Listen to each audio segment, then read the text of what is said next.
here on World Mission Society Church of God versus Colón et al. BERL 5274-12. Counsel, could I have your appearances, please?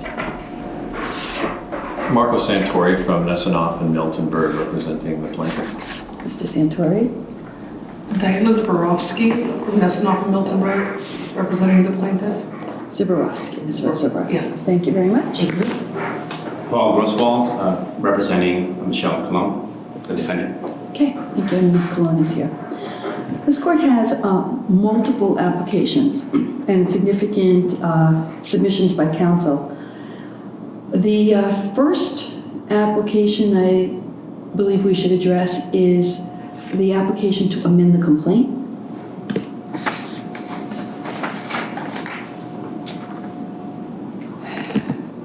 The court is acutely aware of what is different between the first complaint and the proposed amended complaint. The court is aware that the amended complaint seeks to add Marco Ortiz, the husband of Ms. Colón, as a plaintiff, and add Tyler Newton as a defendant. It is known to this court that Tyler Newton does not reside in New Jersey, is based in Virginia. I'm familiar because I've read the papers that there was prior state court litigation in Virginia. That matter was ultimately dismissed voluntarily, I believe. It was dismissed as to Ms. Colón on a motion to dismiss based on lack of personal jurisdiction. She argued that the case should be brought here, but as to Mr. Newton, that was dismissed voluntarily. Thank you. And now you seek to add him as a defendant here in New Jersey. Yes, sir. I mean, the issue of service and all those issues are not before the court right now. You're seeking to add him as a defendant and file this as an amended complaint. Correct. Okay.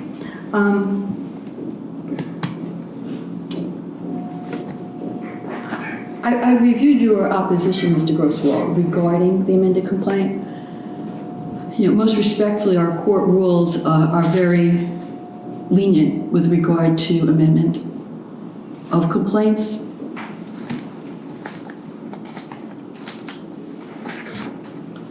I'm aware of the history of prior counsel on behalf of the plaintiff, and the amended complaint is filed by new counsel. The original complaint was filed by John Dozier, and he was lead counsel until his death in August 2012. His law firm dissolved immediately thereafter. He was the only attorney at the firm working on the case. Excuse me, Your Honor, that's not correct. We know from the communications with Mr. Newton's lawyer and the other lawyers that there were numerous lawyers involved. At least 3 or 4 lawyers were involved in that case. It was not just Mr. Dozier. I mean, he was the lead attorney. It was his firm, but he had associates working with him. Are you referring to the case in Virginia? In Virginia, yes. I think with regard to this case here in New Jersey, correct me if I'm wrong, it was his firm that put together the first complaint. In this case? Yes. That is correct, and he had, Bobby Wernick was the New Jersey counsel who signed it. That's correct. If I could just address that, respectfully, that's not our information. So we clearly have different sets of information as to who worked on the complaint. I've tried my darndest to contact everybody who worked at that law firm.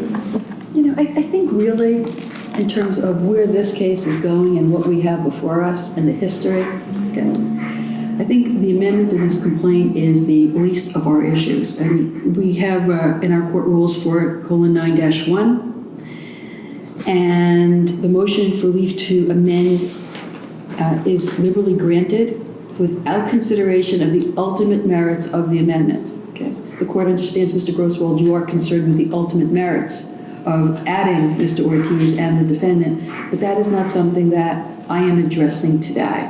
It's just a function of allowing the filing of the pleading, and it's a liberal pleading state.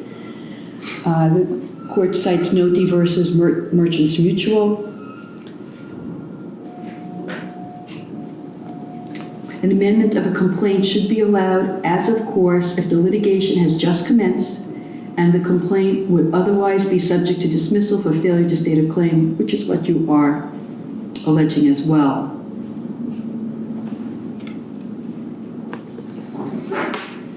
Sorry. Yes. Your Honor, so is it my understanding that if you were to allow them to file, we would then be allowed to do a motion to dismiss on the merits? Yes, but I'm going to kind of address, I kind of 2 steps ahead of you. I'm kind of going to address that in the context of your motion to dismiss as to the original complaint that was filed. Because I'm anticipating, but see, no one has appeared on behalf of Mr. Tyler. Mr. Newton, that's correct. No one, Tyler Newton, no one has appeared for him. He hasn't been served yet. And he hasn't been served, and there's all these service issues. I mean, there's a lot. There's many layers of legal issues and applications here. So I'm trying to have an organization on some level. So with regard to allowing the filing of the first amended complaint, the court will do that. The court doesn't have any power or authority not to allow that. Okay? Based upon 4:9-1.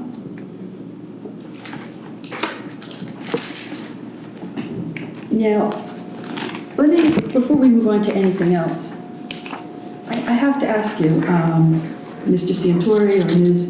Zabrowski,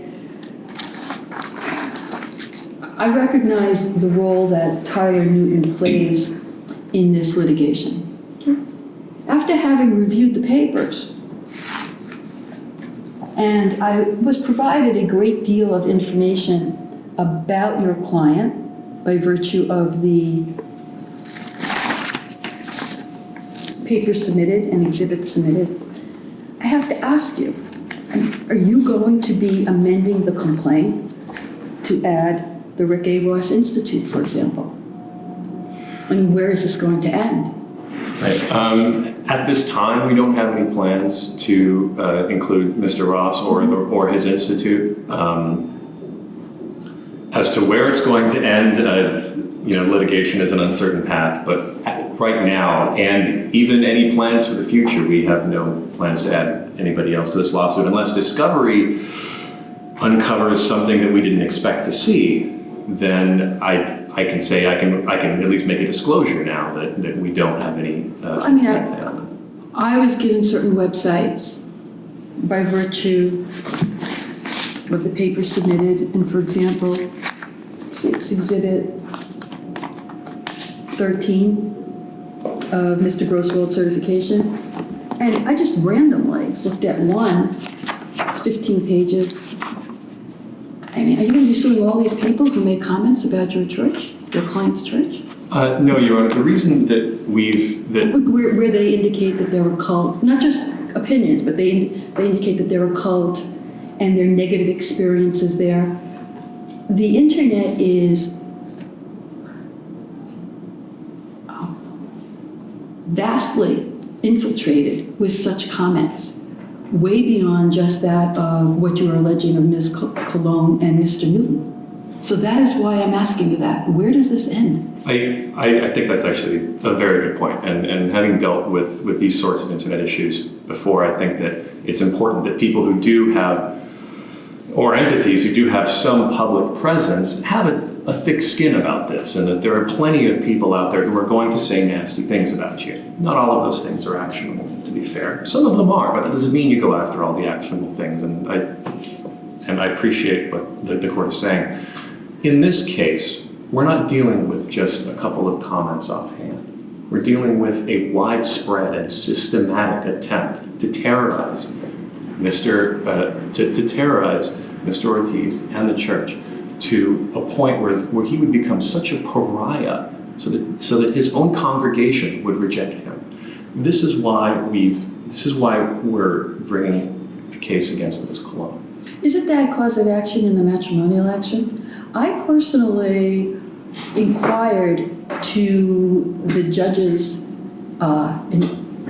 significantly embedded in the family division because in all of my experience in civil litigation, have never seen an action of one spouse against another or civil union partner against another alleging intentional infliction of emotional distress in a civil lawsuit, initiated in a civil lawsuit. The place where that exists is in a matrimonial action, and then it is severed, having to do with matrimonial issues. So I am a little at a loss for the cause of action on behalf of Mr. Ortiz in this venue. You indicated in your papers that they are in the midst of a divorce. Isn't that allegation already being pled and dealt with in the matrimonial litigation? I'm not familiar with the procedural posture of the matrimonial litigation. I don't think that would be the right venue for this, though. At least I admit that I don't know the law of what belongs in matrimonial litigation. I'm not a matrimonial lawyer. I'm not saying I do either. Yeah. Okay, I have just, it's something that I've never seen before, so I inquired. That makes two of us. Okay, and I actually checked our rules of evidence in terms of testimony as between husband and wife, and actually it involves civil union partners as well, and it was quite explicit in the context of criminal matters. There's nothing that I found on my cursory evaluation involving a civil matter such as this. And that is something I'm not sure about. Well, if you're speaking legally, these are cognizable causes of action, and they can be brought in this civil action. But if you're speaking practically, which is, I don't know, maybe it's a little bit of both. If you're speaking practically, the explanation, the story that's being told here, the narrative, if you, and clearly Your Honor has read the amended complaint, it is a coherent and cohesive narrative. It tells a very relevant story that doesn't include a bunch of extra crazy facts. It's everything in there is relevant to these causes of action. And so this is why they're part of the same story and why they're part of the same case. As far as whether strategically they would be better brought in the matrimonial action, I don't know. Your client is the World Mission Society Church of God congregation in Ridgewood, correct? Correct. Okay. That was another question I had. All right. They call themselves World Mission Society Church of God. That's their legal name entity? I can follow up on the incorporated entity name if you'd like. I don't have that in front of you right Because now. I was perplexed. You bring this on behalf of the million members of the World Mission Society Church of God throughout the world, or just Ridgewood? Ridgewood, Your Honor. Just Ridgewood? Yes. Okay. If I may, Your Honor, just on the earlier point with regard to the discussion about whether to bring it in matrimonial court and if that venue would be more appropriate, I think a lot of our action is regarding the fact that Ms. Colón's actions were not just towards Mr. Ortiz, but towards the church, and it was very cohesive with both. So to separate the Ortiz action from the church, we're going down the same path, but in two different courts. Well, his claim is an emotional distress. Right, but as we So claim, your client isn't claiming emotional distress. Actually, this is part of this reason. The claims, for example, emotional distress is just for Mr. Ortiz, but defamation is for both the church and Mr. Ortiz. And a lot of these statements pertain to both Mr. Ortiz and the church. And so this is I think what Mr. Ortiz said. Okay, so yes. Can I just add something to the record? None of the statements are defamatory for Mark because they were all anonymous and she never names Mark anywhere. I mean, this is all just a fabrication to justify a harassment lawsuit. And this is a slap suit. This is a suit designed to silence a critic. But there's nothing in the statements that talks about Mark. And I don't even know that he's even aware that this proceeding is taking place. He's not here. He's under the influence of this cult, which is paying the lawyers. And I don't know that Mr. Ortiz even understands that this legal proceeding is taking place on his behalf at all. Mm-hmm. So the notion that there's defamation pertaining to Mr. Ortiz, it's just not an honest representation. First and foremost, many of these statements were made in the context of Mr. Ortiz's and Ms. Colón's community at the variance hearings. At the what? At the variance hearings. You gave me the discs from there. Well, now, hold on, okay. Let me just explain the history of this so we're not confused. The initial complaint was trying to sue, didn't have anything to do with Mark Ortiz, right? The initial complaint was trying to sue Ms. Colón because she's an activist she attended some planning board hearings where the church was trying to get a variance. And the community was very upset with the church because of all kinds of, they have traffic problems, people are there all hours of the night, the neighbors are complaining, they don't want this variance.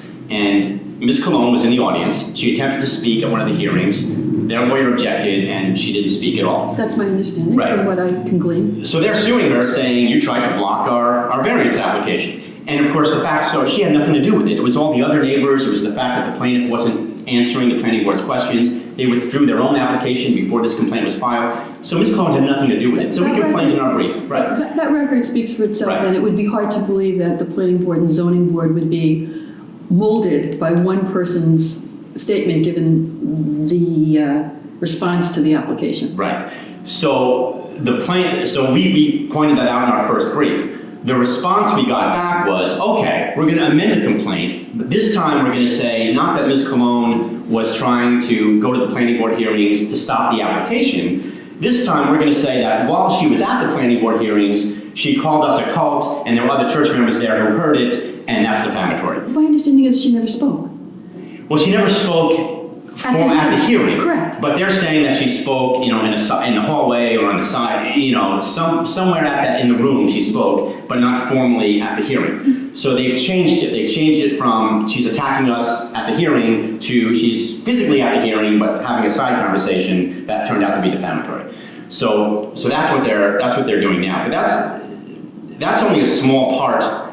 Even if, for the sake of argument, and we're not conceding this, but if for the sake of argument, if those statements were defamatory, that's only a few statements on one day. They're claiming that all the statements on the internet are giving rise to an intentional infliction of emotional distress claim for Mr. Ortiz.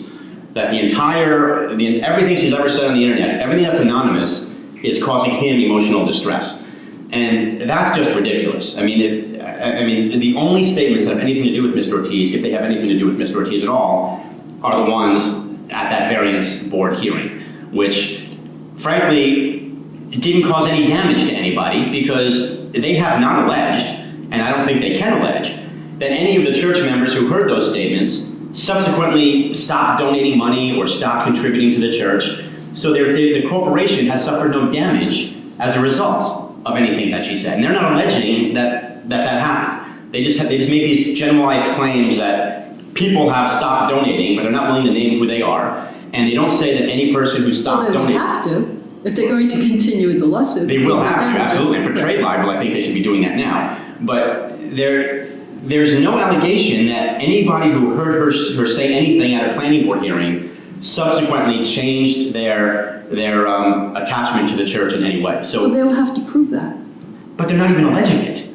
On the contrary, we do. Oh, I have both the original complaint and the amended complaint. Mr. Grosswell's covering a lot of ground here that is not in response to your original question. This is going to involve, we're getting ahead of ourselves, but this is going to involve getting involved with testimony from those who actually made the decision on the planning board and zoning board regarding this application. It wouldn't, Your Honor. We're not claiming that as damages. And we've never been claiming that as damages. Mr. Grosswell apparently seems to have only read half of our amended complaint, at least the first half about the internet stuff. We're not just alleging damages from things she said on the internet. We're alleging damages from things that she said in person, again at the variance hearing, things she said on the internet, and things she said over the phone to Mr. Ortiz's family. She outed Mr. Ortiz in front of his family in a horrifying and false way, claiming that the church was going to kidnap him and take him to South Korea and never see him again. This is at the very core of intentional infliction of emotional distress. We're not even talking about his family. We're talking about a wife who tricked her husband, said, please, come and see a marriage counselor with me. Husband says, no, he refused, I'm not really into that. She says, no, he's highly regarded and he comes highly recommended. Then after who knows how long of explaining his innermost thoughts and desires and feelings to this man, he reveals that he's not. He's not a marriage counselor at all, but a cult deprogrammer. And this man finds himself in the midst of a person that he's given all of his innermost thoughts to, tricked by his own wife. This is at the core of an intentional infliction of emotional distress. Your Honor, may I just... And even if the point is arguable, there should be, at least on a motion to dismiss, an issue for the jury. You want to discover it. Oh, no, it's not an issue. We're not at a point of an issue for a jury. Motion to dismiss means that there's a reasonable basis to go forward at this point, looking at the allegations put forth in the pleading. It doesn't mean you make it to the jury. At least a discovery. But Your Honor, I just want to point out, as a matter of law, I think it's highly inappropriate for this court to say that that you can have an emotional distress claim arising out of a family member trying to do an intervention for another family member. Because if that's the precedent that this court establishes, what does that do to every family who has a kid on drugs, where they bring the kid to a drug counselor, and the kid says, well, I don't have a drug problem, you're causing me emotional distress, now I have a tort that I can sue you for, right? And any person who tries to do a suicide intervention for a family member is going to be accused of inflicting emotional distress because the person doesn't want the help. Emotional distress, the tort is supposed to be for extreme and outrageous behavior. This court should not say that it is extreme and outrageous for a family member to try to do an intervention for another family member in a crisis, because that would just be devastating for families who are trying to get help for loved ones. There has to be something extreme and outrageous. And the cases that they cite are cases where an employer is trying to harass an employee to get them into bed. Those are the kind of things that give rise to a tort for emotional distress, not a family member doing an intervention. And so I think as a matter of law, that should not be allowed to be the basis of a tort. And with respect to the variance hearing, paragraph 70 and 71, it says on a separate occasion, I'm reading from the amended complaint, on a separate occasion, at a public hearing concerning plaintiff for omissions application to obtain a building code variance approval, defendant Colón publicly stated that plaintiff damages families, marriage takes its members' money, right? And those are the statements. The next paragraph says the audience consisted of the local church community, plaintiff Ortiz's local church community, who was familiar with the church and with plaintiff Ortiz, and as such, they would have understood the statements to be of and concerning him. There's no allegation saying that any of those people then subsequently stopped donating money to the church. The corporation doesn't have a claim arising out of that. Even if Mr. Ortiz does, the corporation doesn't. They're not alleging that the corporation was damaged from that. So to that extent, that claim has to go with respect to the corporation at least. And as I said, the emotional distress claim should not stand when it's arising out of a family intervention. That's just, as a matter of law, would be a very dangerous precedent to set. This was not some kind of disembodied family intervention where a son or a daughter is addicted to heroin and someone is begging him to go to a methadone clinic. Heroin is an objectively bad thing for the society. There's public policy against it. There's laws against it. But this is a church who Ms. Colón has decided based on her own authority, and Mr. Grosswald clearly has as well, is a cult. It's their opinion, and now they're forcing their religious beliefs on Mr. Colón. It's their opinion. Why are you suing? It's their opinion. The cult, that it's a cult is an opinion, yes. You're suing over that. Yet now he asserts that, and yet now no, we're not suing over that. We're suing over all of the factual allegations that give rise to the conclusion that it's an opinion, to the conclusion that the church is a cult. She didn't walk around saying, the church is a cult, the church is a cult, the church is a cult. This didn't happen. What she did was allege very specific false factual allegations publicly, and from those she concludes it is a cult. These are what we're suing for, the factual allegations.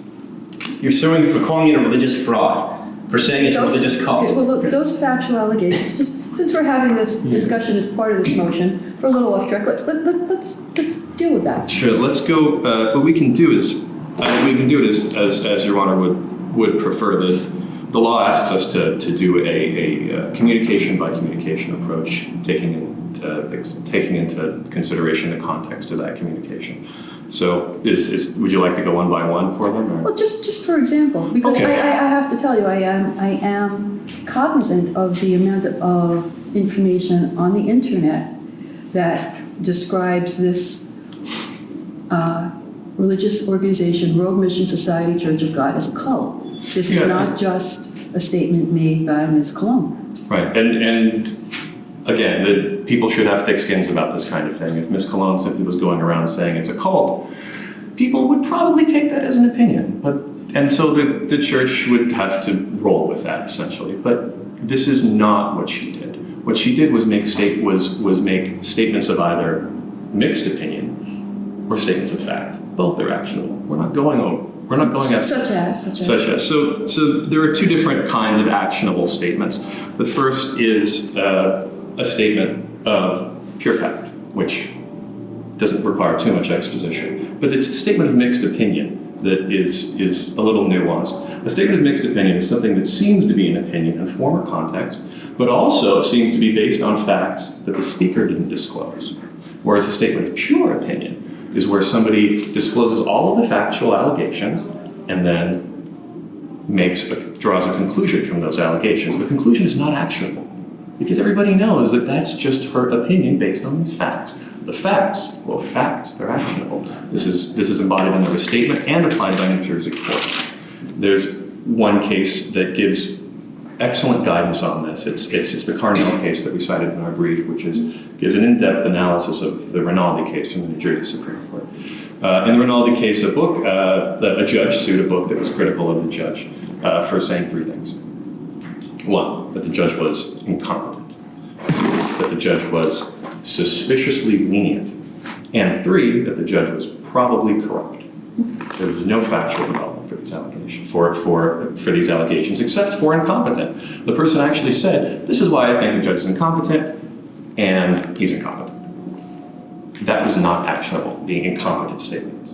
And it just so happened, the judge didn't allege that any of the factual allegations were false. But suspiciously lenient, probably corrupt. They seem like opinion. Oh, she's suspiciously lenient. He's suspiciously lenient. It seems like an opinion, but it's not. It's mixed opinion. And the Supreme Court of the United States, as well as the Supreme Court of New Jersey and Rinaldi, has held that those are actionable. So, taking these statements one by one. But there's a... So you're going right to the point of the claim made by Ms. Colón that money is being improperly funneled from the church to other entities. That's what you're talking about. That is a very good example of, well, and that actually might just simply be a statement of fact. That may not be mixed opinion. Okay. That the church requires people to provide a certain percentage of their income to the church. Is that what you're talking about? We didn't make that allegation. I think that's just a tie. Okay, so give me an example Yeah. of the type of allegation that Ms. Colón has made, or you allege she has made, that would be similar to, in the Rinaldi case, saying that the judge was probably corrupt.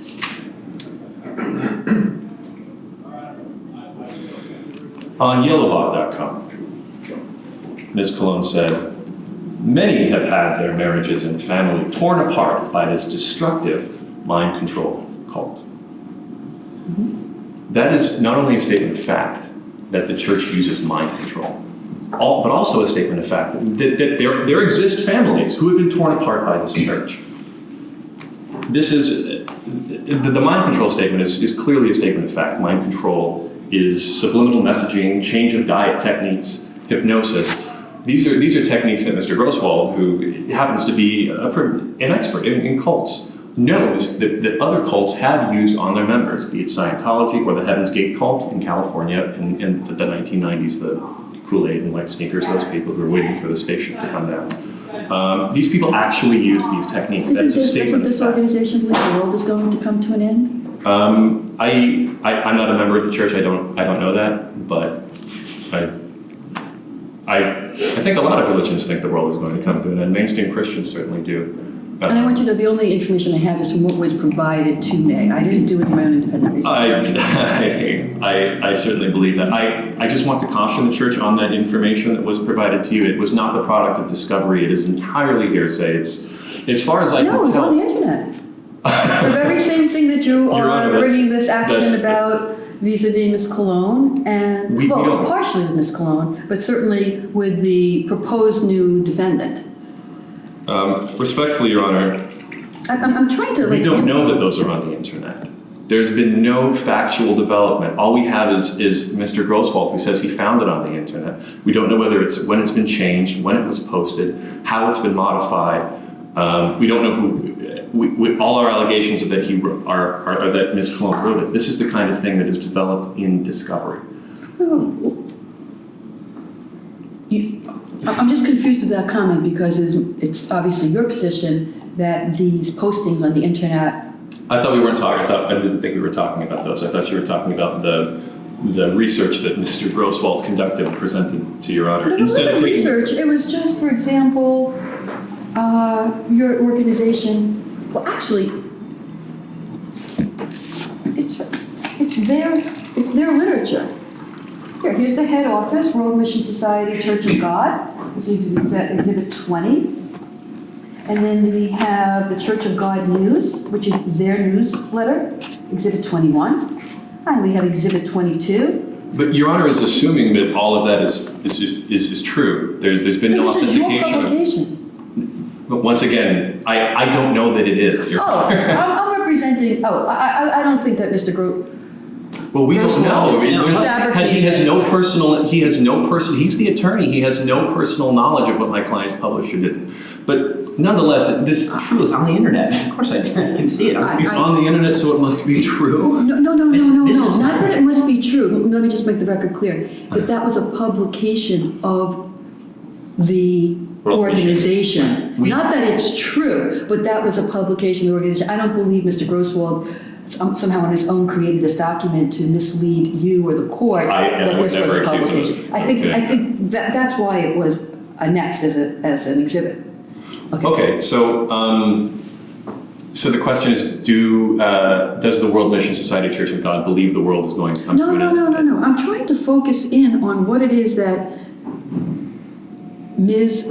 Colón, and I know we're kind of off the actual issues of the motions, but what it is that she has done that you believe, pursuant to the Ronaldo case, comes to that same level of the judge being called dishonest. She has called the church she has alleged that the church uses mind control. She has alleged that she has personal experience of the church using North Korean torture techniques or sleep deprivation techniques. I read what she wrote. I have the quote as well. She says,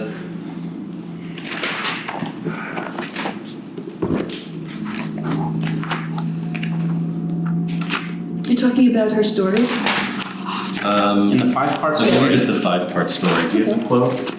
I believe it's in part 3. Yeah. She says,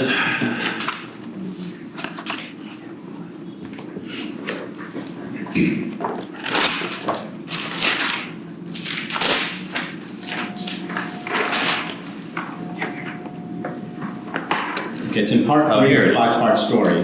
the church was said to have been using the same. I just want to get this the page, please. What exhibit is it, please? Okay, it's Exhibit 2 of my first certification. Yes.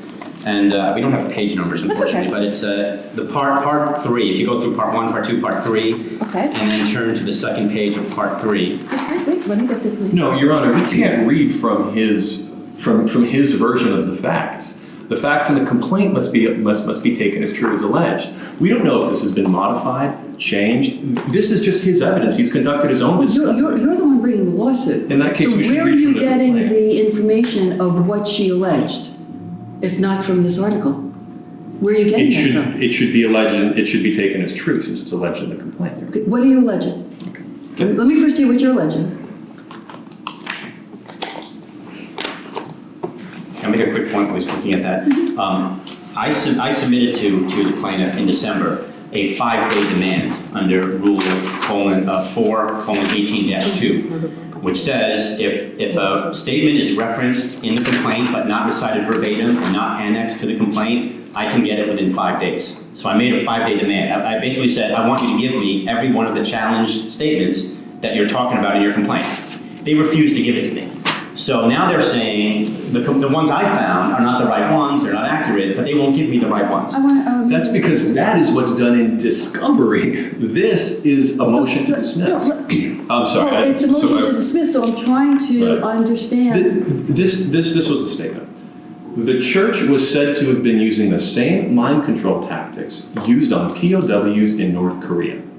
I cannot ignore the similarities to what I experienced at the church. She's saying she experienced similar North Korean mind control techniques in the church that this person says was used on POWs in North Korea. This is a statement of fact. This isn't even mixed opinion. She says she had these experiences.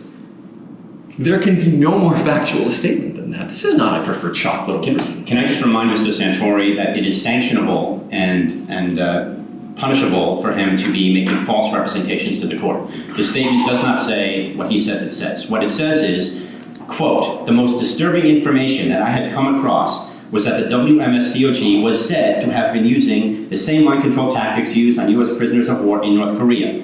I also learned about Robert J. Lifton's thought reform model. When I finally read an article that explained how the Jehovah's Witnesses use the same tactics," referring back to Robert Lifton, "to control their members, I could not ignore the similarities to what I had experienced in the WMSCOG." She's talking about the Lifton model. And it's a difference because the North Korean model implies people are being held prisoner. And the breakthrough work that Robert Lifton did was, he was a psychologist who discovered you can control people and get influence over them without putting them in prison the way they did in North Korea. That's his big breakthrough. So she's saying, you know, I learned about the North Korean stuff, then I learned about how Robert Lifton modified it, and then I related it to what my experience. It is absolutely unacceptable for Mr. Grosswald to be submitting this on a motion to dismiss. This has not been tested by any discovery. We have no idea whether that statement was the statement that was on the internet a month ago,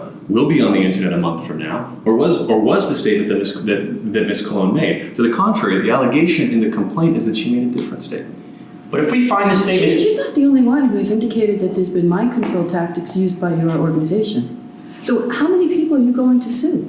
Again, Your Honor, these other people haven't conducted this systematic, widespread attack on the church and Mr. Ortiz. Okay, let's She see. has, and so we're suing. See, Mr. Ortiz is a member of the church, so you're representing him. It's almost as if like he's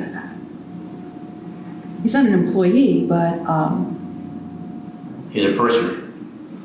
he's A member of the congregation. He's a person. And we represent him And probably a individually. donor. We represent him individually, and we represent the church individually. Okay. Okay, so you're talking about systematic activity resulting in defamation. What has happened to your organization as a result of the alleged defamation? We have, one, lost members. How do you know that?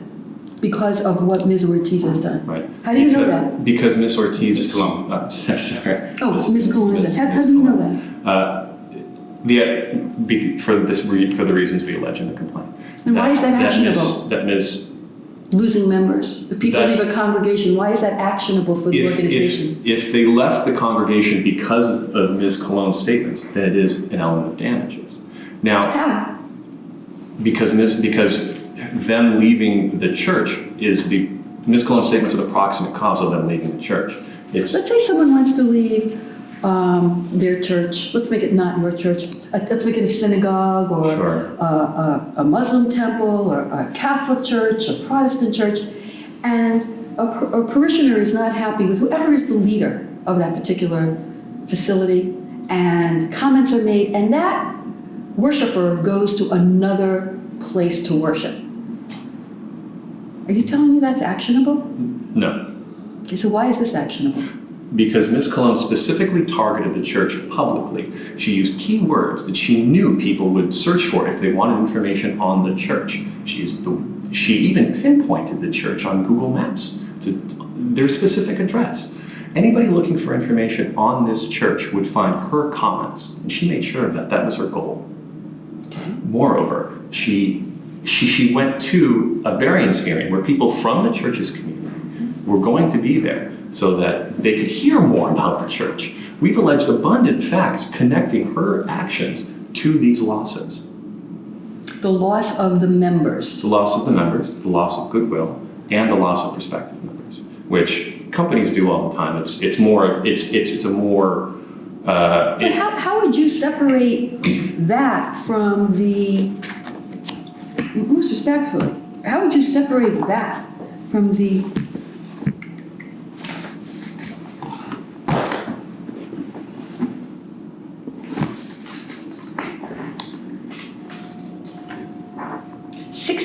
sites, which is just a partial list of internet sites providing public comment on your church? Or from that, Again, I are you looked looking at at the Mr. Colón's and Mr. Grosswald's research? No, I went to some of the sites. I did. Yeah, I printed out some of them. You did your own research too. I went to the sites that were, no one's changing the site. I went to it myself from what was given to me by defense counsel.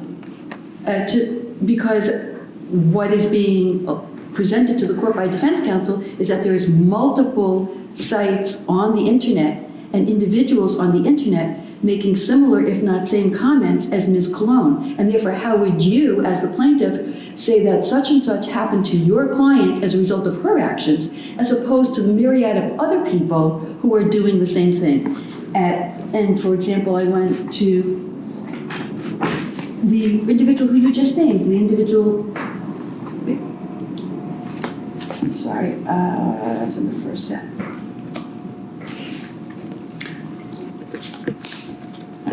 The Rick A. Ross Institute. So I'm focusing in on the crux of the matter being you have designated Ms. Colón, because right now I'm not really getting involved with Mr. Newton? Tyler Mr. Newton? Newton, yeah. Tyler Newton? How is she being isolated from all of these other individuals or entities? Or how about YouTube? How about Google? I was noticing, this is on Exhibit 13, there's a site, Wikipedia, there's a site, Church of God, World Mission Society cult, YouTube. Are you considering YouTube? Yahoo. Is the World Mission Society Church of God a cult? Yahoo. So where I am inquiring is, how do you separate your alleged damages from Wikipedia, YouTube, Yahoo, and the other items I mentioned from Ms. Colón? There are two different ways. First, Ms. Colón's statements were on YouTube and Yahoo, so that's a fact for at least some of those. But in any event, the two ways. It would be the same way that any company determines what kind of business was lost after some market event. Plenty of other things happen in the market that can cause a stock, for example, to fluctuate up and down.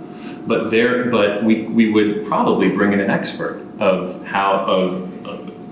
assessing damages like this, who would be able to determine from, say, the date of the posting, connect it with discovery that we would find of communications between people and people talking about what happened, about what Ms. Colón said. But in your damages, just so I understand, focus on these parishioners leaving the congregation. Our monetary damages focus on parishioners leaving the congregation, recruitment numbers coming down or not going up as much as they were before the statements, and 3, loss of goodwill. But much of these are defamation per se. I mean, we would also ask for injunctive relief. So, which is, as a disclosure, the client's primary goal here is to clean up its good name. It's not so much to collect a whole bunch of money. I saw the proposed settlement offer. I cannot believe that confidential settlement discussions were submitted as evidence to the court. I can't believe that that's something that the court could consider. Oh, I'm not considering for any purpose. Okay. I'm not considering for any purpose. Okay. I mean, it's not saying anything different than what you just said. Quite frankly, that's what you're looking for. Yeah, So there's nothing confidential about that. You just said exactly what that letter communicated. Your Honor, can I just say something?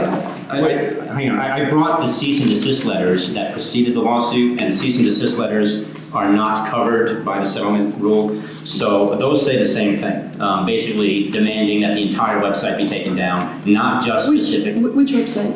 The one. The examining website, Mr. Newton's website. That's because Mr. Newton was a defendant there. I mean, it's No, that was before any lawsuits were filed.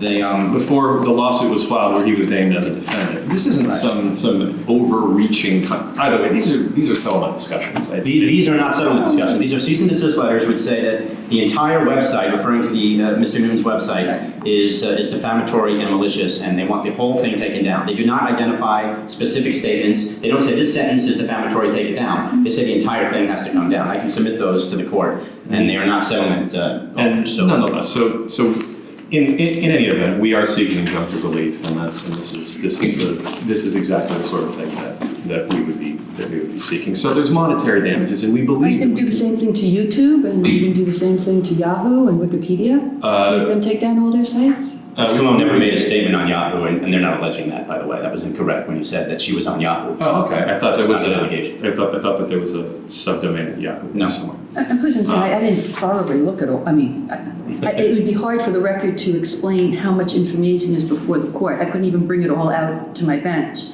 But I've familiarized myself, comfortably to be able to have this discussion. There was a lot of ground to cover. Okay.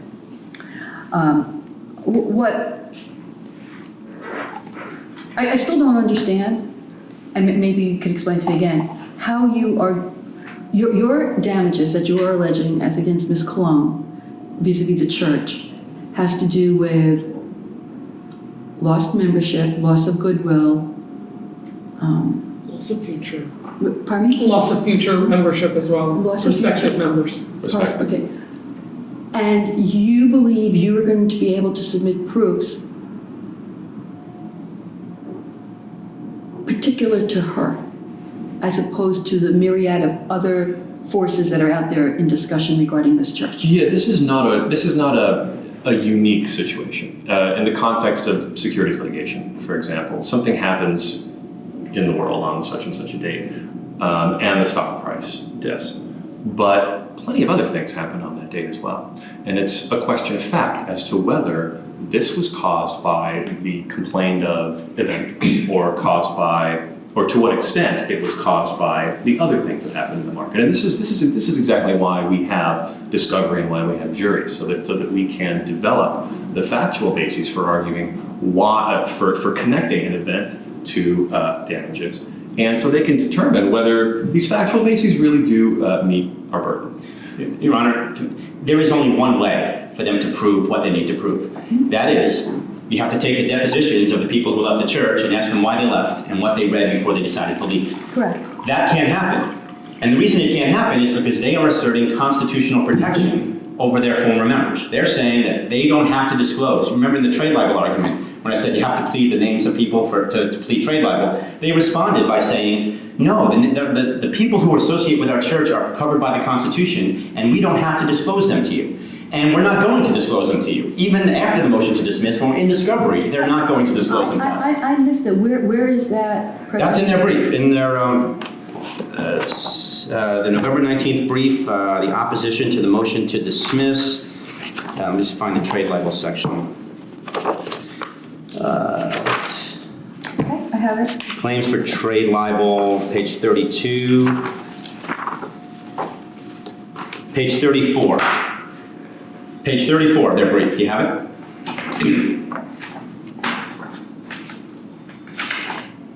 Yes.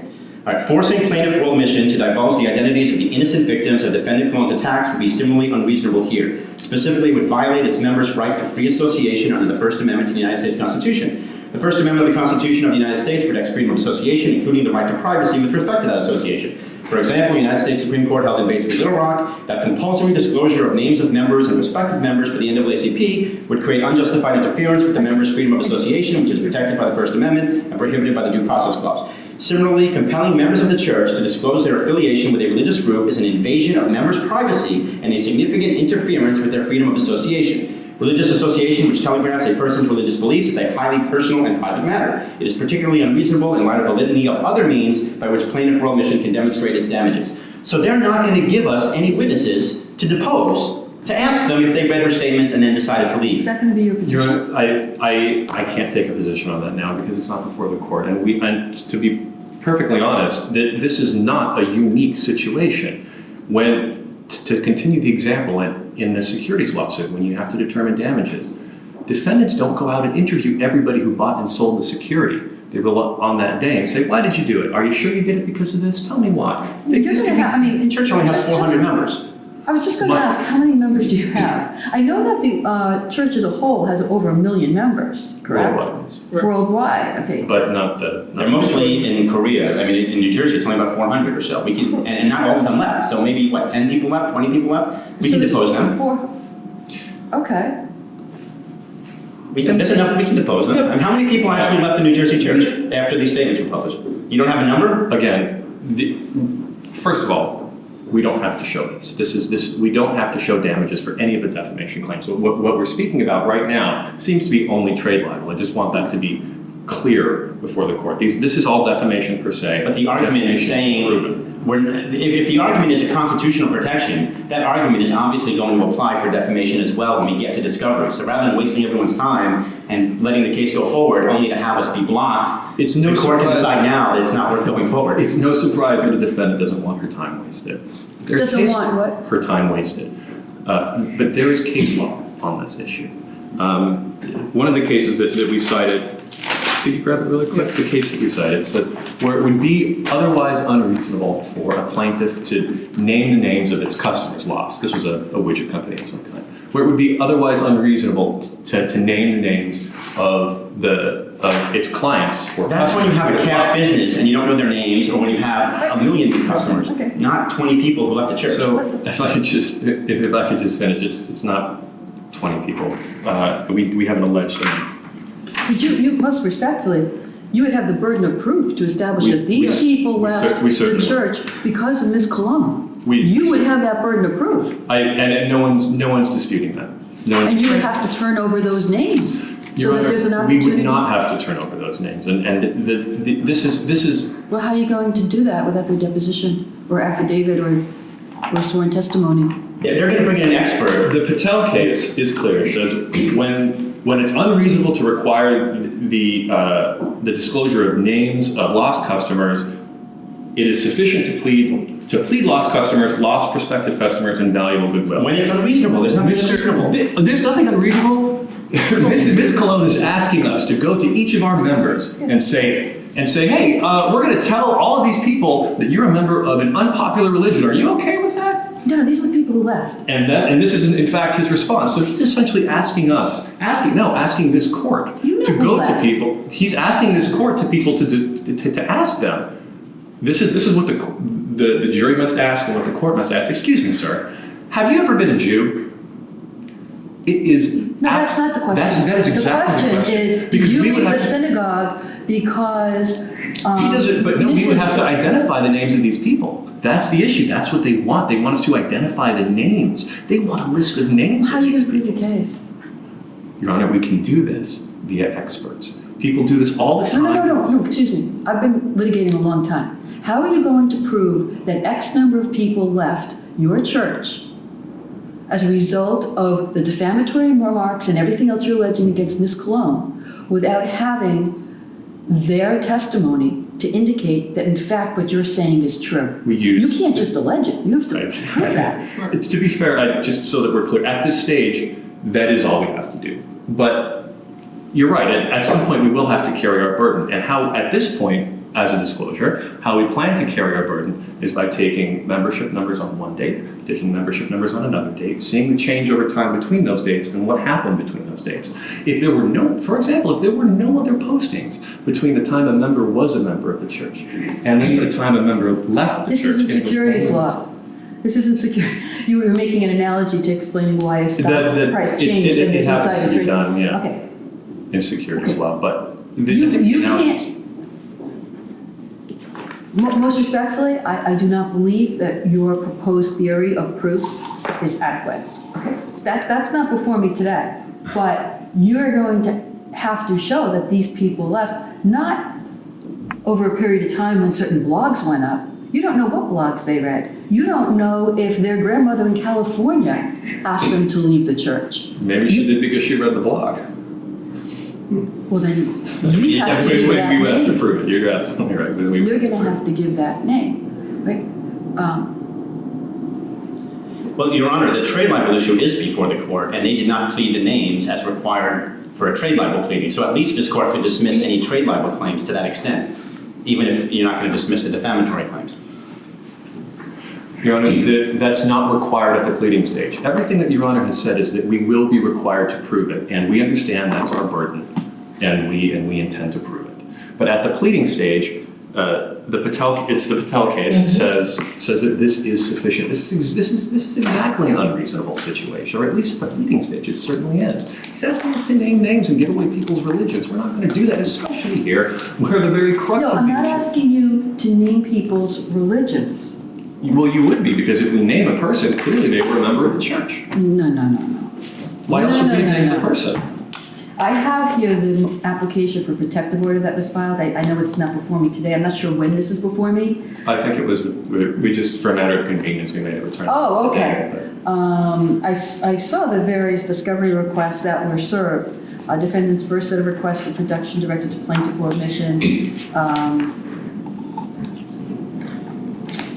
I just want to point out, they never did meet and confer with me. If they had done a meet and confer with me, what I would have said to them is, I initially started with a 5-day demand. I want everything that you're referring to in the complaint, okay? And then I repeated that demand in the 35-day demand, because I anticipated I wouldn't get it after the 5-day demand.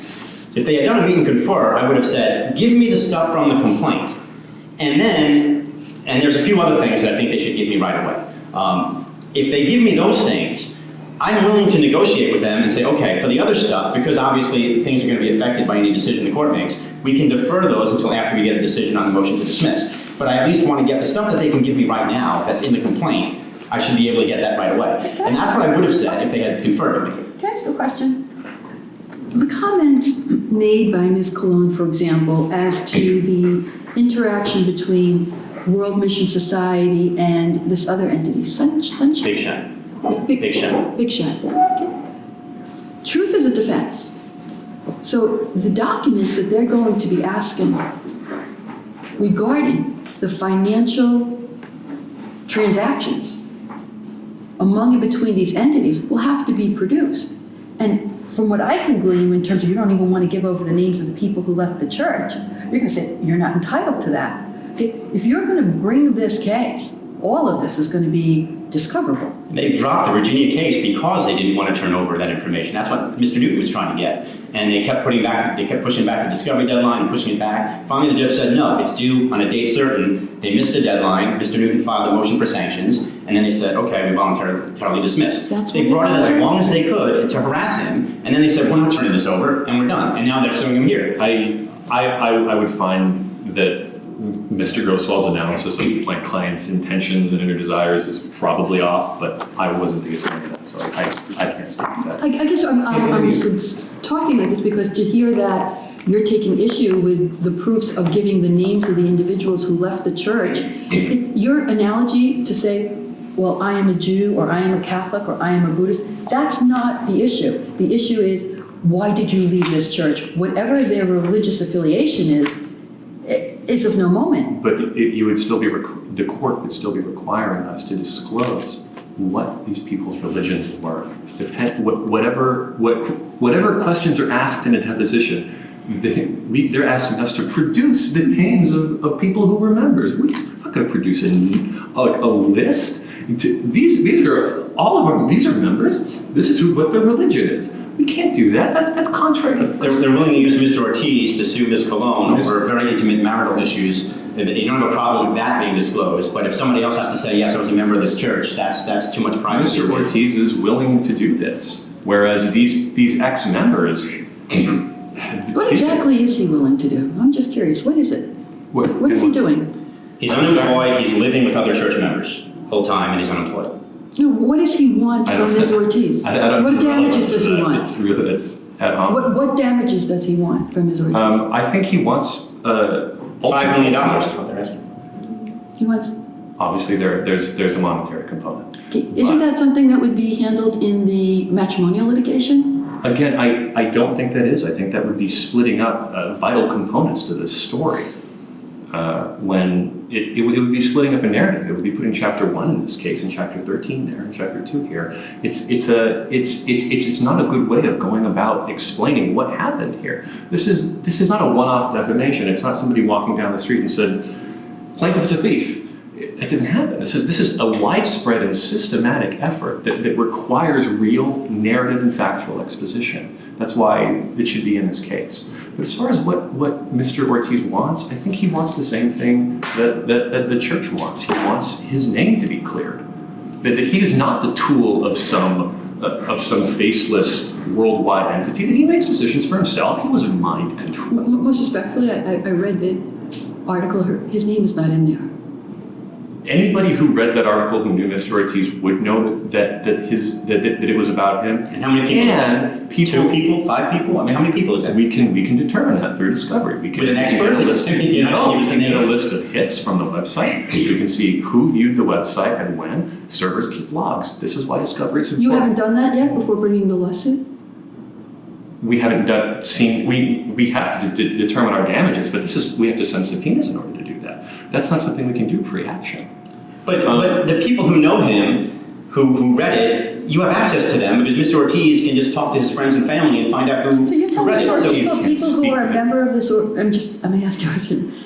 I'm trying to understand this. People who are a member of this church are embarrassed to say they're a member of this church? Some people might be, and I think early Christians were too. This is you have to understand. This is an indication it's a cult, right?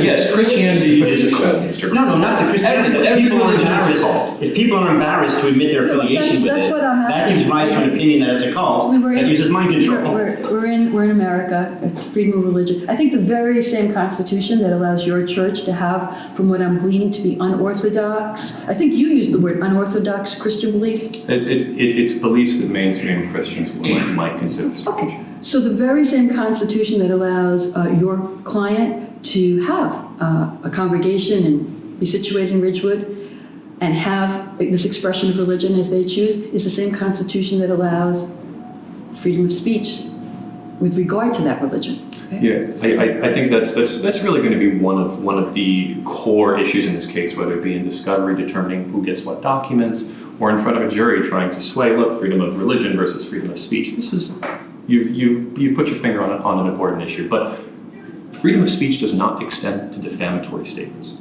and it does not extend to statements that cause emotional distress, or trade libel, or false light. These are all. This is why we're before you, because they are cognizable causes of action. Well, the false light is not cognizable by a corporation. That's ridiculous. Corporations don't have privacy. It's black and white. Corporations have no privacy. Mr. Grosswald, this is one of many theories in his brief that he simply appeals to his own authority on and cites no New Jersey precedent for. This isn't a situation. This is, I think, a federal court case in NOC v. Schaefer, 197 NJ Super 249, Law Division, 1984. The tort of invasion of privacy focuses on the humiliation and intimate personal distress suffered by an individual as a result of intrusive behavior. While a corporation may have its reputation or business damaged as a result of intrusive activity, it is not capable of emotional suffering. And it cited the restatement, and the restatement applies that logic to all 4 invasion privacy torts, including false light. It's an so emotional... there's no emotional distress component for, obviously... A corporation. Right. They can sue for defamation, but not false light. This is not a situation, this is not some company who sold widgets and Ms. Colón says these widgets don't perform as they ought to perform. This is a collection of members, of people, of individuals. We don't have a factory that pumps out products. This is, what we're suing for is the false light invasion of privacy of our membership. And New Jersey has explicitly endorsed this approach. But the members Can I are ask you a question? plaintiffs. Just so I can understand your line of thinking, I'm just going to ask you a question. There are organizations who publish information and make statements that the Holocaust never existed, and it is something that is fabricated by Jewish organizations for their own financial gain, or to put certain states and other religions in a negative perspective. Based upon what you're saying, would these Jewish organizations that they are saying are, would Jewish organizations have the right to sue these particular entities, indicating that the Holocaust never existed, for defamation? There are millions of Jews worldwide. There are, as Mr. Grosswald said, only so many members of this specific church, and that's what we're sitting on. So the answer is no. I don't think the Anti-Defamation League, for example, could sue for damages to all Jews on the planet. It's too generalized. This is not a generalized statement that she made. Everything that we've alleged shows that she targeted this one church, these members. This is what we're suing on. But the statements are not even of and concerning the plaintiff. I mean, I showed you the statements. So they're talking about other branches of the church, or statements that refer to the church as a whole and not New Jersey. Yeah, for example, I saw that the paragraph 41, 42 involves Deer Park, Texas. Paragraph 44. Those are paragraph numbers from the original complaint. I'm sorry. Right. That's fine, but it's the same statements are carried over into the new complaint. Right, there's Santa Fe, California, Reseda, California, Bloomingdale, Illinois, Deer Park, Texas. I mean, it goes on and on. Just obviously congregations that are not Ridgewood.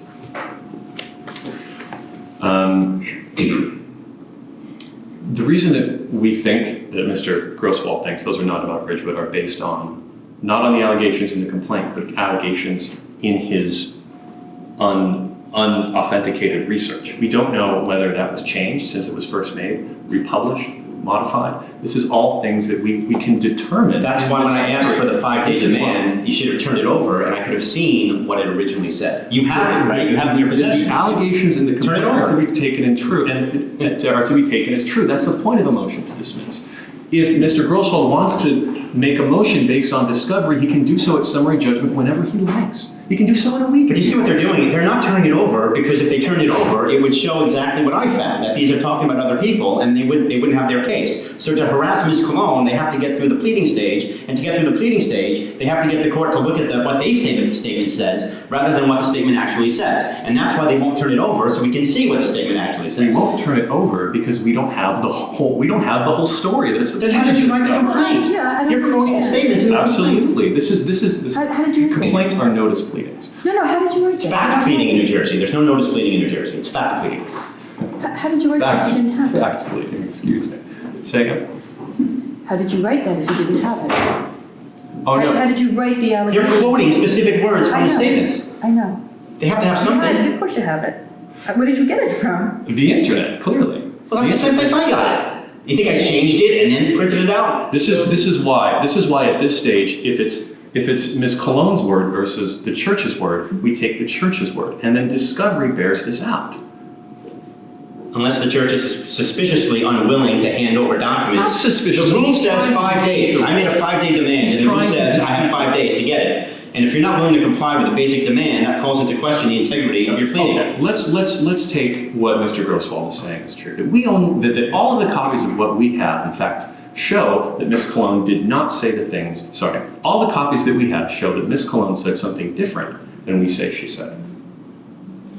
There's no reason to think that what we have, the actual documents that he's requesting, not what was actually there, but copies that we hypothetically printed out on one day, actually show what is there now, what was there before we printed it out, what was there in the interim, when it was changed, and who changed it.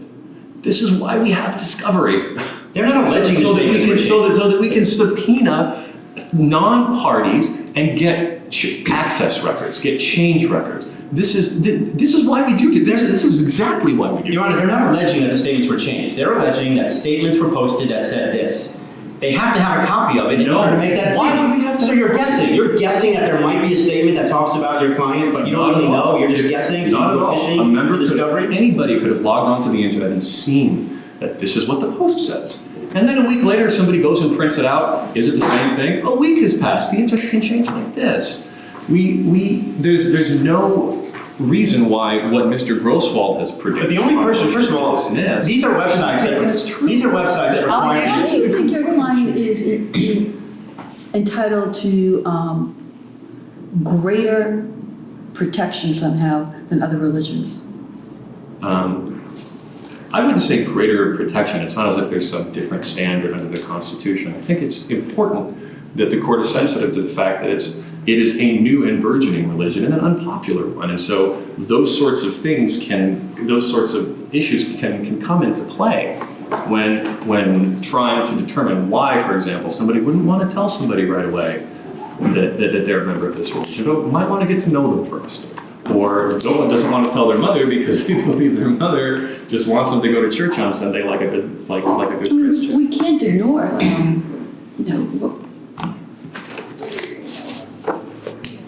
negative comments made about so many religions, unfortunately. It's a state of our society, but we would be putting our head in the sand if we didn't recognize, for example, unfortunately, comments that are dealt with on a daily basis. Let's say, for example, now, especially since 9/11, regarding the Muslim religion and what that has meant to the Muslim community. I'm bringing this out only because you indicated that it's a new religion and people look negatively on them because they don't understand them. So I was trying to understand why they would be in any different position than perhaps someone of also a sensitive religion. And there are many of them. I think everything you said is true. Absolutely. There are many situations in which religion becomes a sensitive topic. This happens to be one of them.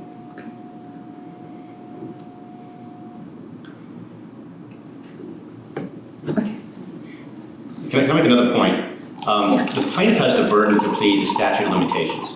None of in the original complaint and in the new complaint, there are no dates. The original complaint actually has a few dates for her testimony in court, but they dropped that because they knew they were going to get sanctioned for that. So, but the stuff that's remaining in the new complaint, there's no dates. Now, up until now, we were relying on the fact that when I found these statements, there are dates on them. And we were just going with those dates, right? So I'm sorry, which date was you referring to? In my initial certification, Exhibit 4. Okay, just wait. Okay, Exhibit 4. Exhibit 4, like paragraphs 41 to 42. I believe there's a date on there somewhere. Let me see if I can find it. I see. You see? Okay. Okay. Wait, I don't see it. Where's the date? No, I'm looking. Okay. Well, There's an ad there. oh yeah, like July 20, yeah. Yeah, like Haley Stevens, Tuesday, July 5th. Okay. So now we initially argued that that's outside of statute of limitations because July 11th is the day the complaint was filed a year later. They're saying they get equitable tolling from Virginia. Okay. Well, regardless of whether or not this court is willing to give them the equitable tolling, that's the date we were relying on, July 5th, because it's in the document I found. If they're now going to say that they're not accepting this as the correct document, then they have no date, because the pleadings don't have any dates. And without dates for statute of limitations, they haven't met their pleading burden, and the complaint has to be thrown out. Okay, just I want to make sure I understand. I'm looking at Exhibit 4. If you could just come forward, I just want you to point out to me. For example, I'm looking on this page, it says July 29. I don't see the year. No, that's not Haley Stevens. Haley Stevens is the one there. Could you show me the... Haley Stevens, Tuesday, July 5th. This is the religious cult complaint, is the one they're suing over. Can I see which one? So there's a date, Tuesday, July 5th, is that right? Yes. Okay. And that would be what year? Well, it's 2011 because July 5th was on a Tuesday in 2011, so it would have to be 2011. The other ones all have years on them. Could I just see what he's pointing out when you finish with it? Sure. Oh, right here. You can tell me. You can tell me. Is it the beware of the religious cult right. Inappropriate comments, and the date is Tuesday, July 5th at 1:37 Right. p.m. for that. Okay. Now, if Mr. Santori doesn't want to give me his version of the documents, and he doesn't want to plead the dates in his pleadings, we We have no way to do a statute of limitations analysis, and the burden is on the plaintiff to show that the cause of action took place within the statute of limitations. So on that ground alone, the case has to be dismissed. That's simply not true. There's not only no authority saying that, there's authority to the contrary, which we brief. Because these statements were made on the internet, made anonymously, we don't have a letter with a date on it that we can show to the court and say, look, this is what she said, this is when. I've got dates on the ones I've found. The statute of limitations is 1 year. It's 1 year prior to July 11th, it was filed July 11th, 2012. Statute of limitations would go back to July 12th, 2011, anything before that. We initially filed the complaint just a few months after that, and I believe it was January of 2012 in Virginia. Virginia was filed in December, and Ms. Colón was let out in March. So there could be 3 months of equitable tolling. Well within the statute of limitations. Right, now we argue that they don't deserve equitable tolling because it was a slap suit. I mean, if they're going to drop the case against Mr. Newton, There is no slap statute in New they Jersey. shouldn't be able to say that that case is valid for equitable tolling. Mr. Grosswald is again appealing to his own authority here. There is no slap statute in New Jersey. If the legislature wanted to enact one, Were you involved in the Virginia litigation? I was not, Your Honor. And that was the lawyer who died, was involved in that. Mr. Dozier. Dozier. Right. The New Jersey litigation. But what I'm saying is it almost doesn't matter how the court resolves the equitable tolling issue because we have no dates to work from, whether there's equitable tolling or not, because they're not being pled. New Jersey law is clear that especially when a post is made anonymously, and there's no way to determine when that post was made initially, that if the plaintiff can't plead it, he can't be the victim of Ms. Colón's own. But these anonymous statements all have dates on them. You can absolutely figure Your out. anonymous statements have dates on them. Again, we have no idea whether this was changed. Well, then how do you know you've been damaged? Because if the statements were posted 2 years before people started leaving, you're arguing that the damage is connected, that you're gonna have an expert How show. many people left? From when to when? I can't tell you as I stand here. Well, you have to know that before you file the complaint. That's part of the reasonable inquiry under the circumstances. No, we don't, Dan. Reasonable inquiry under the circumstances is what the Mr. litigation law Grosswald requires. insists on pushing this sanctions angle and as if the attorneys here have somehow harmed him. But there's absolutely no grounds for this. A pleading is taken as true. As far as what the good faith belief is, this is why we have allegations in this statement. Documents are not the end all and be all of this. It's the internet. People see the internet all the time without printing these things out. The clients have seen these statements, and this is why, like many clients... But you should be able to know the time period when people left the church, and that would give you an opportunity to plead statute of limitations. Again, On or about this month, a statement was made and people started leaving the church. You're not even putting that in the complaint. If Mr. Grosswald would like that kind of information on granular damages, that's something that he can request in discovery. But as of this, we've pled the facts that we have, and we've pled the connections between those facts and the causes of action. What Mr. Grosswald has done is engaged in his own one-sided discovery of this, trying to hit fast forward on this case so that it can be resolved right now. And I can't blame him, he represents a defendant. But there must be some opportunity for us to subpoena non-parties, to close The non-parties. New Jersey case law says that defamation must be pled with particularity. And when they say particularity, they're talking in part about the words that were used to defame and when the defamation happened. That's part of the particularity that has to be included. I mean, you have the zone rage case, DONERAICH versus Overlook Hospital, which talks about how they didn't plead with particularity. One of the things they didn't plead was when the plaintiff was defamed. I mean, and it's got to be part of the pleading. And if you're not going to rely on our data, if you're not going to accept the statements I found and use those dates, and you're not going to give us any other statements with dates. That same case says that when the plaintiff posts, or the next case that we cite, says that when the plaintiff posts anonymously, she cannot use she can't use her anonymous posting as a sword to defeat a complaint. If that was the case, everybody would simply be able to post anonymously without putting the dates on. How do you know the defendant is this individual? We have a good faith belief, Your Honor, based on the timing, based on her relationship to Mr. Ortiz, based on the text message that she sent to the pastor saying, "Let him go," or all over. I'm paraphrasing since Mr. Grosswald wants to sanction me. I'm paraphrasing. "Let him go, or all your secrets will be revealed to the congregation." And it came from this address this kind of. Your Honor, we have pled, this is particularly why keeping the narrative together makes sense. Things like malice, things like public figure status, all of the objections that Mr. Grosswald has made, these courts regularly have held that they're not appropriately determined on a motion to dismiss because they are so fact intensive. And we cannot plead malice except for circumstantial evidence. And this is what all of the case law says. It's a common among plaintiffs. We can't plead her mental state. We can't look into her mind. What happens What if we can do is allege facts. We can tell a story that gives rise to this conclusion, and that's the story. What happens if we go to discovery, we get the statements, and it turns out it shows all the same things we have? It shows that she's talking about other branches, it shows that the dates are what we say they are, there's no other changes to the statement, and so we've now litigated for months and months and spent how many lawyer hours and how much money litigating this, and then we find out that we were right all along. How much money do we get paid after that? Then he's right, and the American system says each party bears its own terms. Oh, no, I know from our conversation he filed a frivolous litigation letter. Yes, he's Right, yes. to all of the junior associates who have no ability to withdraw the complaint even if they wanted to.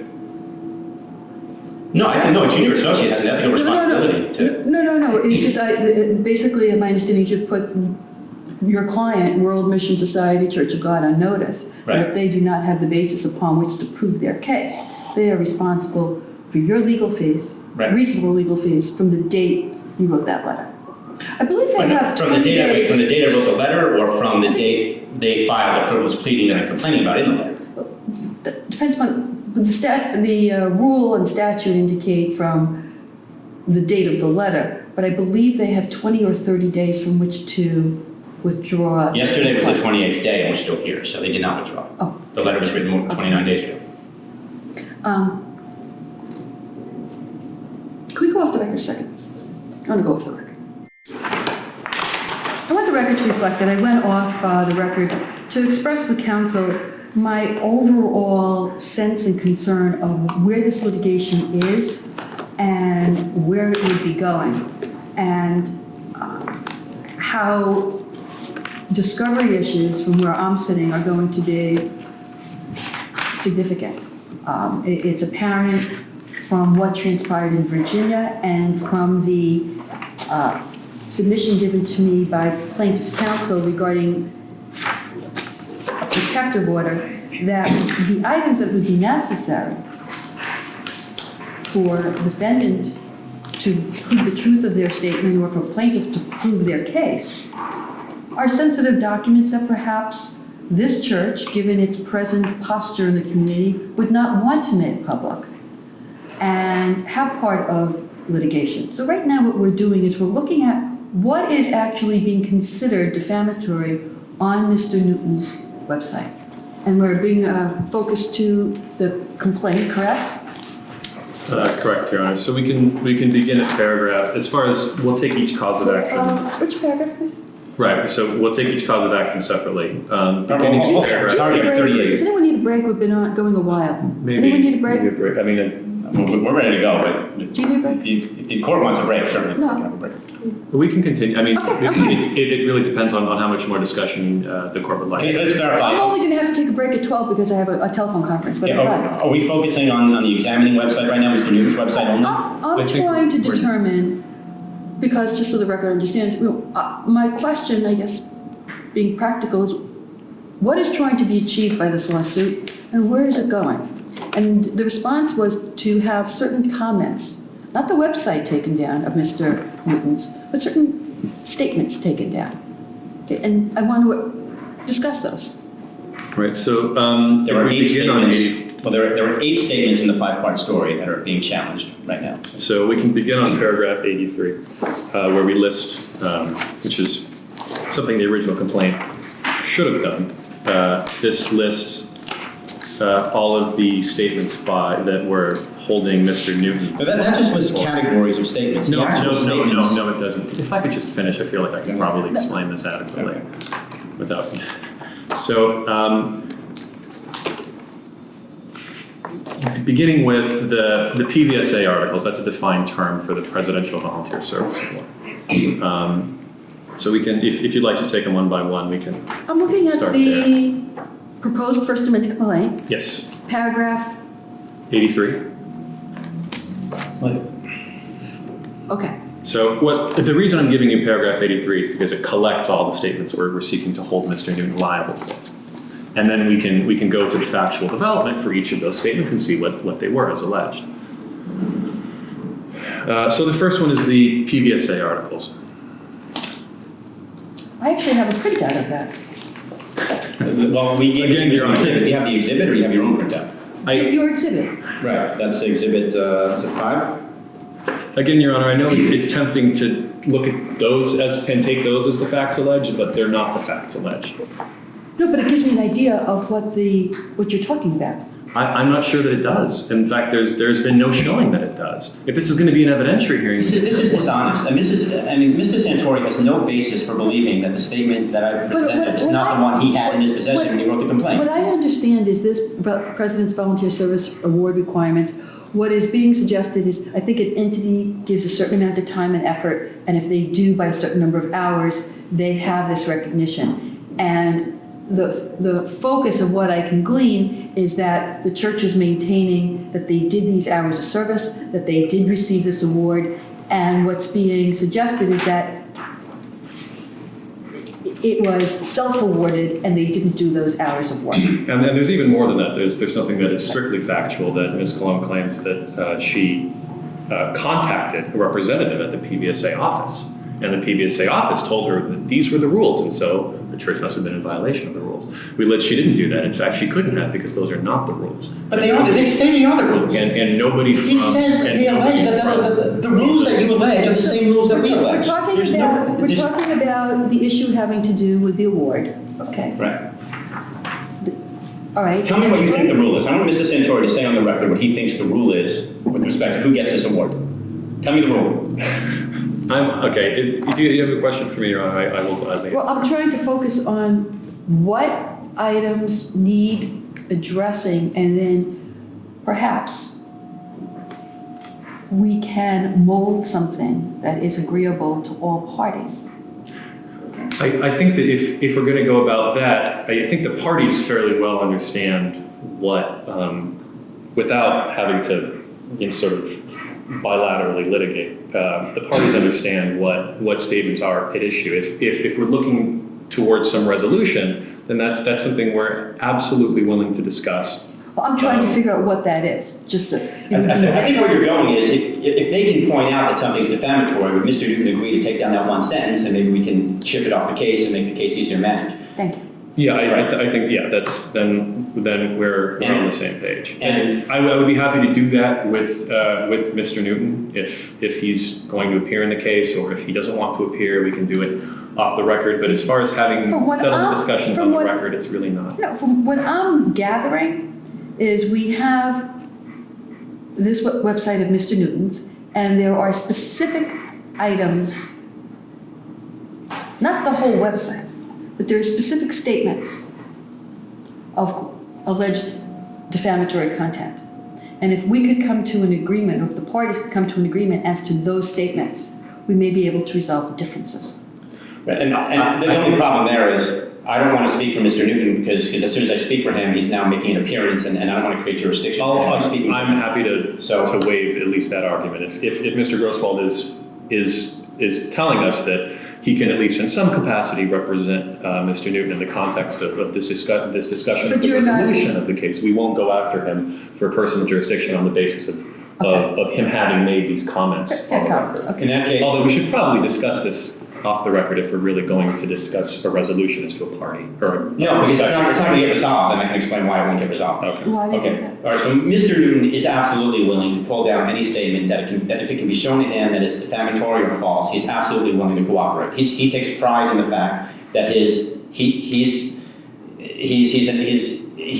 takes pride in the fact that he's accurate, that he researches things before publishing them. He makes sure that he's right. He takes pride in his credibility. So if he's shown to be wrong, he'll take corrective action. The problem with this article is they're admitting that we're right if you actually read their complaint and read the brief. Here's what the rule is that is stated in the article. The rule is that if, The volunteer service award Right. requirements. The rule is that who can become a certifying organization representative?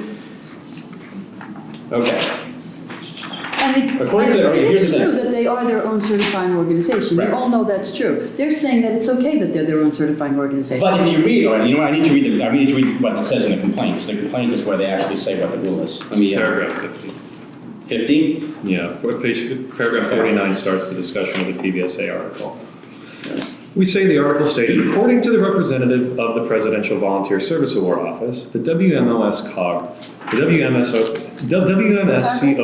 should not, right, and paragraph 50 reads the, Now, paragraph 51 is the one that we want. Paragraph 51, the PBSA article is false. On information and belief, no representative of the office ever advised the defendants that they should not have nominated themselves. The information is confidential. It's that final sentence. Does Your Honor have it, paragraph 51? Organizations are permitted to certify the volunteer hours of their own members. Own members. And other branches Other of the branches. same organization, so they may be recognized for this award. Right. So there's two groups of people who can get the award.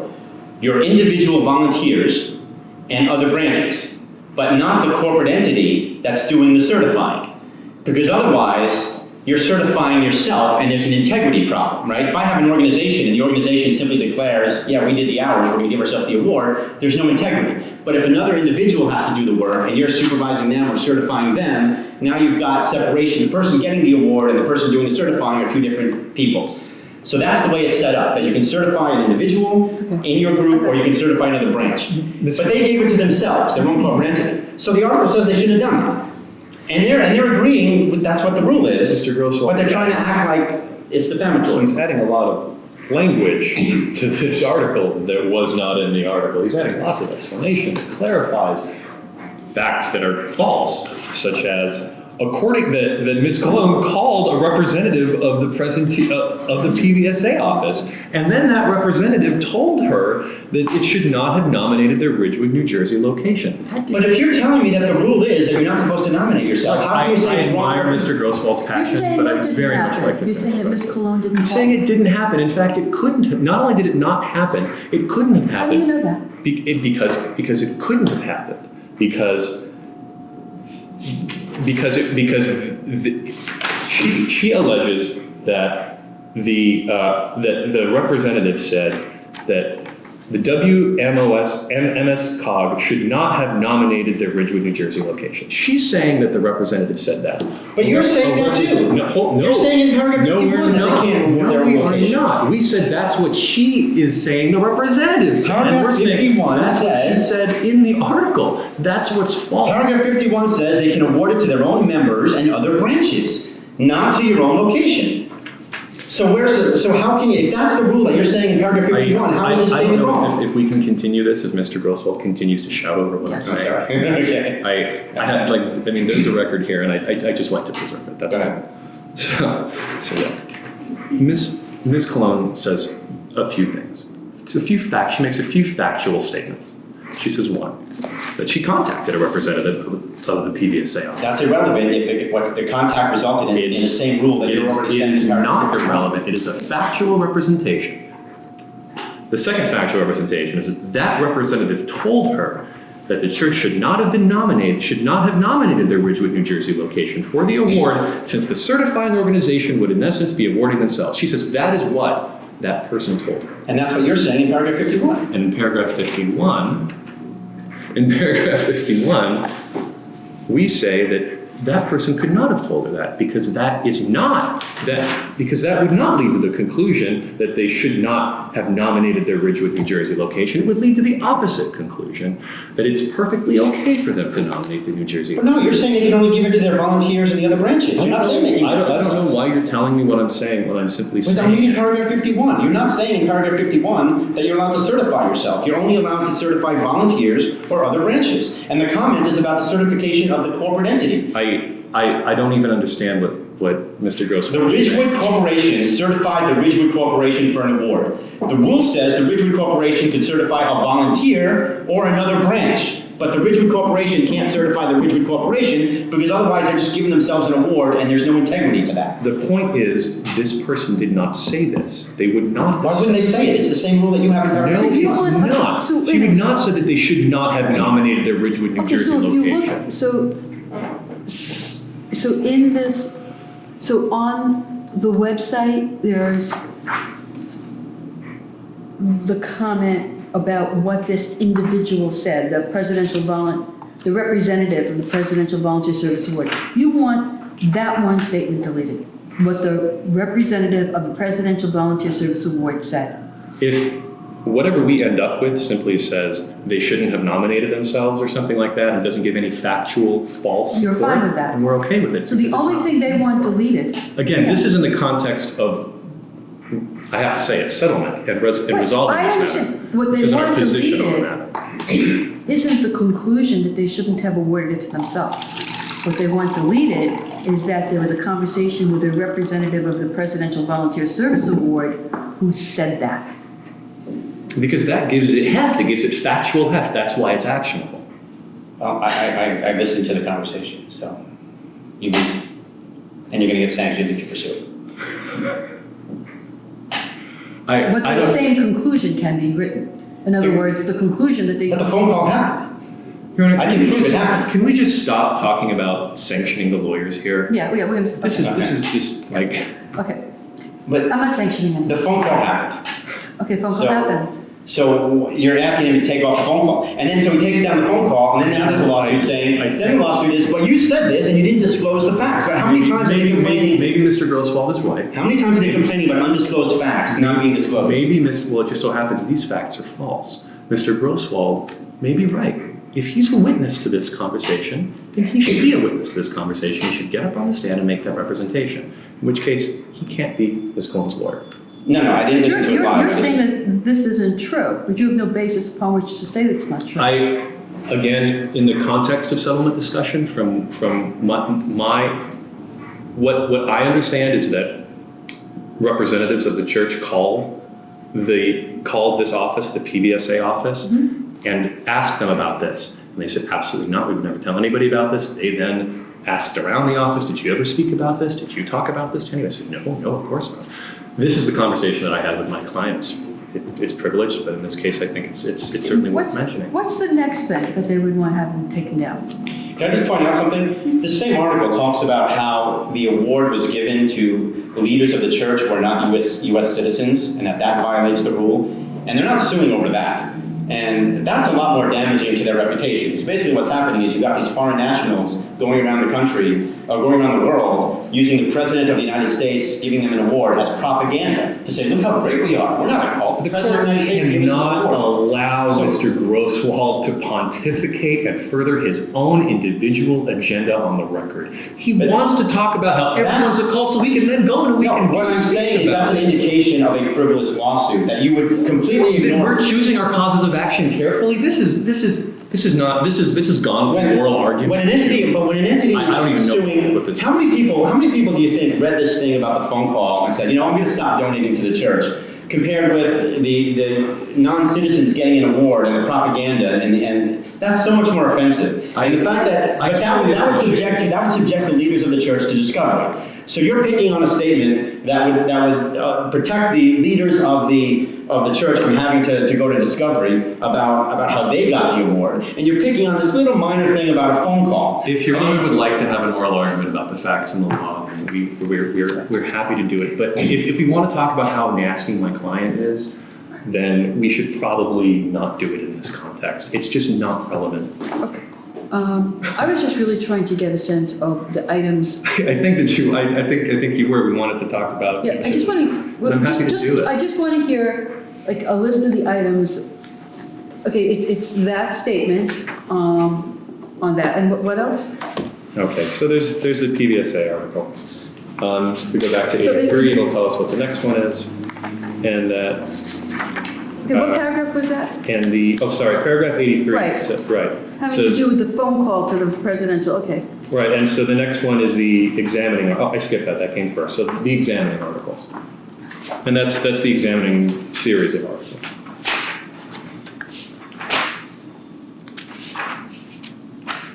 and that begins on paragraph 38.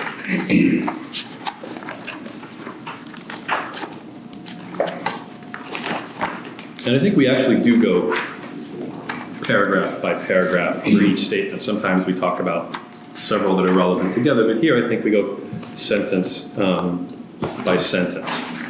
So that begins on paragraph 38, but also paragraph 39 is where we say, I noticed that married couples and families did not study together unless there was a longer study being offered on a Sunday afternoon. That's the first statement. And how is it any different from all the other websites that Your Honor saw where people are criticizing the church for taking over their time? We're not suing those other people. I know. And why not? That's none of your business, Mr. Grosswald. The plaintiff has a right to bring as many different causes of action as it wants. None of their frivolous and false, then they don't. There's been, it's your client's You're statement. saying her statement implies the plaintiff world mission separates families when it does not. We've got photographic evidence of men and women being separated. Then This is they what can- she says. I couldn't see with my husband, I couldn't see with my son. we Women can- and the men are separated. Then we can depose the people who took those photographs and ensure that they're authentic and all. So you're of the denying things- that these are authentic? No, I am applying the standard on a motion to dismiss. Your Honor, with all due respect, I understand what you said about not sanctioning anybody, but I I'm don't not think sanctioning. this is not sanctionable. Okay, this is what we're good. How is it not sanctionable, Your Honor? Okay, you're saying that The church separates men and women. They're saying we don't. There are other understand. religious organizations that separate men and women, Yes. so she's indicating that the men and women are separated. Anyway, that's, I think. Orthodox Jews do that, for But example. I think that's part of what they do. In the context of other statements where she says it destroys families and ruins marriages, this is why it can be damaging, and this is why it is defamatory per se. Because this is one of the elements of how this is under her systematic theory of convincing people not to go to this church. This is why, because they destroy families by separating them. They ruin marriages by separating them. In particular, they never pray together. This is. But that this does is why they make those statements. have a damaging effect for some people. She's saying in her experience it had a detrimental effect on her marriage. No, she's saying in her experience, married couples and families did not study together. That is a factual statement and it's actionable. We are allowed to prove that through discovery. I mean, are they going to have video Just as they might look, they might say that they have photographic evidence that on one occasion people were split on the occasion where that photograph was taken. So you're suggesting that they only did it once for the picture and never did it again? How's it defamatory to say that the men and women don't study together? Right, so that is defamatory when she's saying this is part of why the church splits up families, destroys families and ruins marriages. She's saying this is part. From her perspective, that's what happened to her. No, that might be from her perspective. This is a factual allegation. Remember, there's a distinction between statements of pure opinion and statement of The news. factual allegation is whether she noticed that married couples and families were separated, and they were clearly separated. So she noticed it, and it happened. I would love to get to answer the question and just get a thought out. I do appreciate the passion and I admire it. What I'm going to do, but I have a telephone conference at 12, but I'm done with that conference. I'm going to come back out. And I am keenly aware that there is a significant amount of money involved in litigation of this nature. And I'm significantly aware that Ms. Colón doesn't have such funds. Okay, we will isolate to begin with.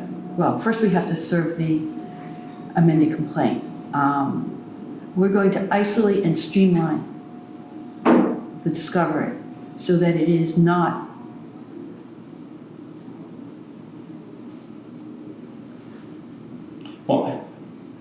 actually, let me take a break now. It's 5 at 12. I have a conference call at 12. When I'm done with the conference call, I'll come back and then we'll pick up. Okay? Thank you, Your Honor. Do we have time? Thank you. Okay, we're back on the record. World Mission versus Colón, BER 5274-12. From a procedural perspective, the amended complaint has to be filed and served. From a procedural perspective, the motion to dismiss is a motion pertaining to the original complaint. So theoretically,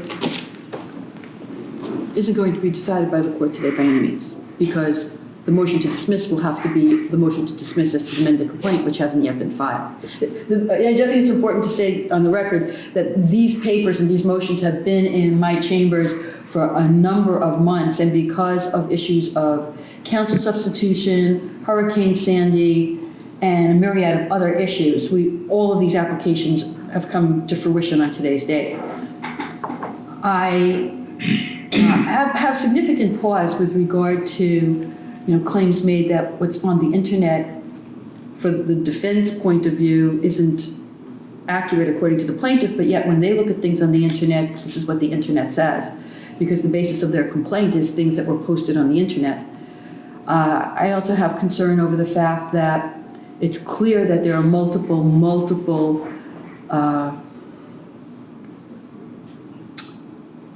sites on the internet, multiple authors on the internet regarding this particular plaintiff. And the plaintiff isn't pled correctly. The plaintiff is only supposed to be the entity located in Ridgewood. And there's nothing before this court at this juncture to show what, if any, background information the plaintiff has to substantiate its claims as against Ms. Colón. For example, the fact that they lost membership because of her actions, as opposed to the myriad of other material and information out there by other authors, similarly indicating that this particular church group, not specifically the one in Ridgewood, but the World Mission Society Church of God, is a cult of varying sorts.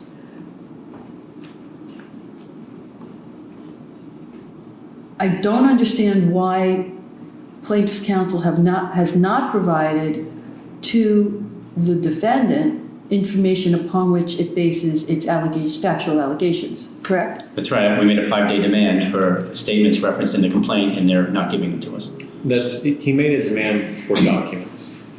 A document demand. Which is, it seems pedantic, but it's a very important distinction, because documents are not the only form of proof.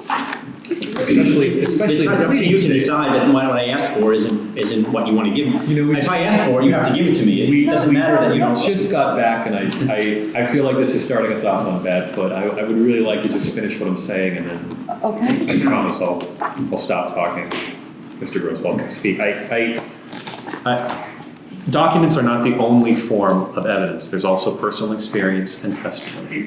And so if Mr. Grosswald is going to try to dismiss or modify the allegations of the complaint based on just documentary evidence, he's putting the cart before the horse. The 5-day rule is unconditional. If I ask for it, I get it in 5 days. It doesn't say if I want to use it for this purpose, I can't use it for that purpose. It says you give me what I asked for in 5 days, and then the court can decide if I can use it or not. But they can't withhold documents because they don't like the way I might use it. Mr. Grosswald just finished telling the court a very in-depth story about how his client doesn't want to be put through all of the stress and cost. It's the expense. And stress, Your Honor. And expense of going through discovery, yet before the issues are determined, and now he's asking us to do that. Okay, look, I just told you, I would have worked with you. If you didn't meet and confer, I would have worked with you on more time on those things if you had given me the 5-day stuff. Because the stuff in the complaint is very important, and we need to see, in order for the court to do an analysis, even at this early stage, of whether these are of and concerning your client and whether the date is within the statute of limitations, you got to have the statements.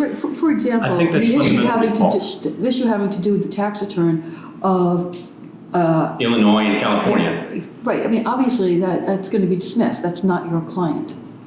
That is not your client. If the court so finds, there's certainly the possibility of adding those entities as plaintiffs. Oh, let me tell you something. I am not going to allow this completing to have multiple amendments. You have over 1 million members. I don't know how many chapters there are.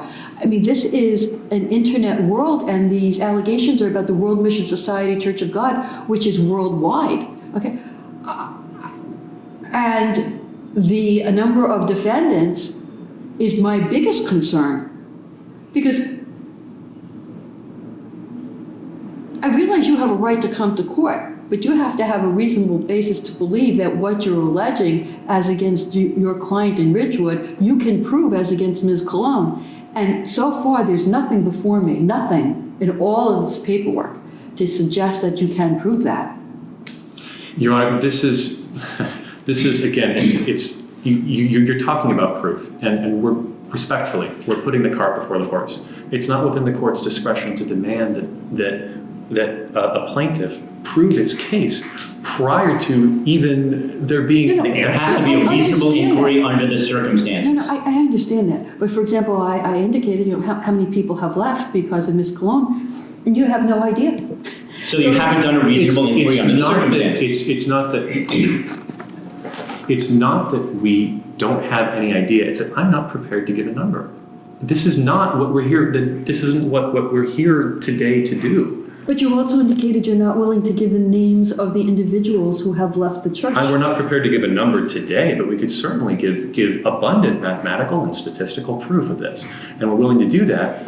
This is what a slap plaintiff does. They drag it out. Just let us get past this motion. We'll drag it out. But I don't know why he keeps saying it's a slap plaintiff. There's no slap laws in New Jersey. If he's saying it's simply for harassment, then congratulations, he's the first defendant ever to say he's The New Jersey Supreme Court recognizes that slap suits are an improper use of our courts. I cited a case to you. Yet the legislature has chosen to pass The New Jersey Supreme Court says slap suits. The basis of what defendant is saying is that your client is undertaking this litigation, whether it be here, Virginia, then back in Virginia, for the purpose of having Ms. Colón and Mr. Newton stop posting that which they are posting, to silence them. I think that's absolutely right. We are trying to silence them from posting and that false defamatory statements. But, no, but the basis of the slap suit is, I think I would have to have some sort of public meaning. Well, So for and that's example, another thing. the Ridgewood application, so that in the event that they had another application there, she would be inhibited or be afraid to go forward because you in turn would then sue her again for voicing her public opinion if she did voice her public opinion at such a hearing. I think that's what the Your Honor, defendant said. in Lobiando v. Schwartz, the case did arise under like a zoning issue as you're describing, but the court framed it as if it inhibits your freedom to petition or freedom of speech. So it doesn't have to be speech in front of a government body. I mean, that's very often where slap cases come about, is people speaking in front of a government body and then getting sued. But the Supreme Court, and the New Jersey Supreme Court, talked about freedom of petition or freedom of speech being inhibited. So in this case, if she's just an activist trying to warn people about this group and that speech is inhibited, then it's a slap suit and it's a harassment suit. And What we're going to do now is we're going to file the amended complaint. Then I know you have advised the court that there's absolutely no problem getting jurisdiction over Mr. Newton. Okay, I make no comment as to that. I am going, once that amended complaint is in, and if there is an appearance for this defendant, okay, I am then going to entertain the motion to dismiss.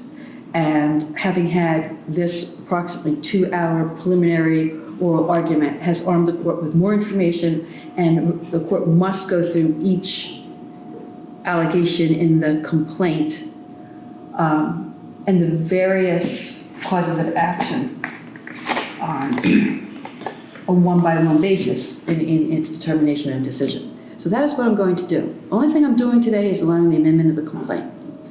And after that complaint is theoretically served, I'm assuming there's going to be, you do not have to refile the same motion to dismiss papers if you wish to. Well, the motion to dismiss the original motion to dismiss talks about the original complaint, and then our reply sort of merges them both together. So That's true. Do you need a clarified statement that goes through each thing? I mean, No, I think I can't make a decision unless I know, and this court as well as Virginia court at some point may have an interest in this, as to whether or not Mr. Tyler Newton is a part of this. so I need to file a motion on his jurisdictional issues, I guess. If you are going to represent him. Right. I don't know how you're going to serve him. How are you going to serve him? Well, that's up to you.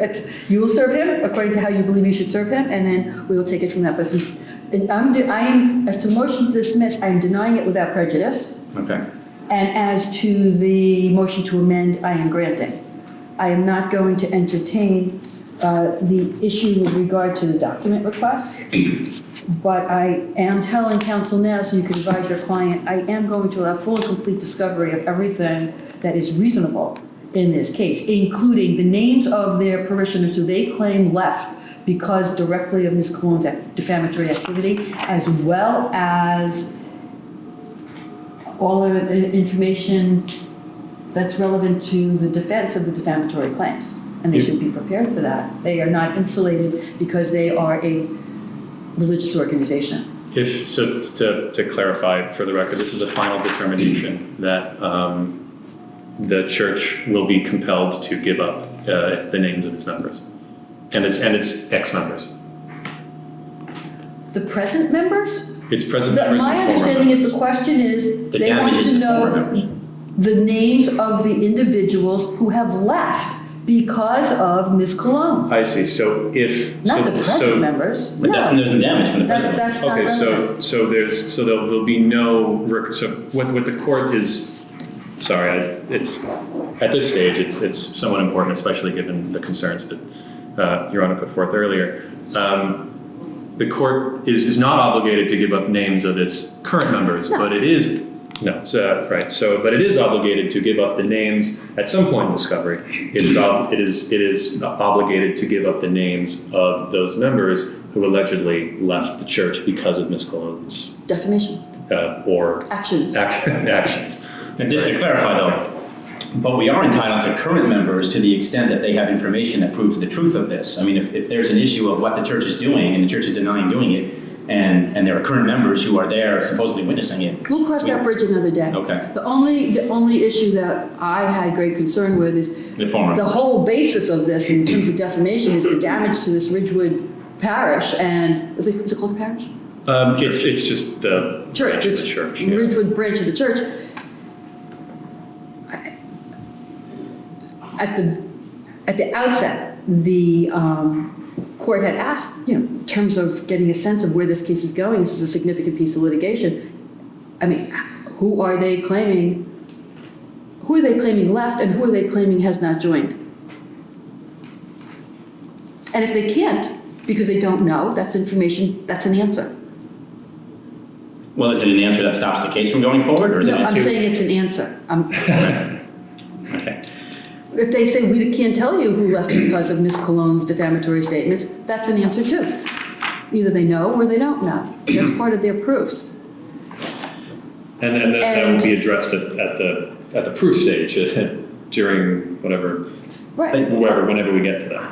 Your Honor, notwithstanding, And the reason why the court is asking this at this juncture, okay, is because I am acutely aware as to the finances involved in this type of litigation, and I am concerned over the number of internet sources out there regarding comments about the church indicating cult-like activities.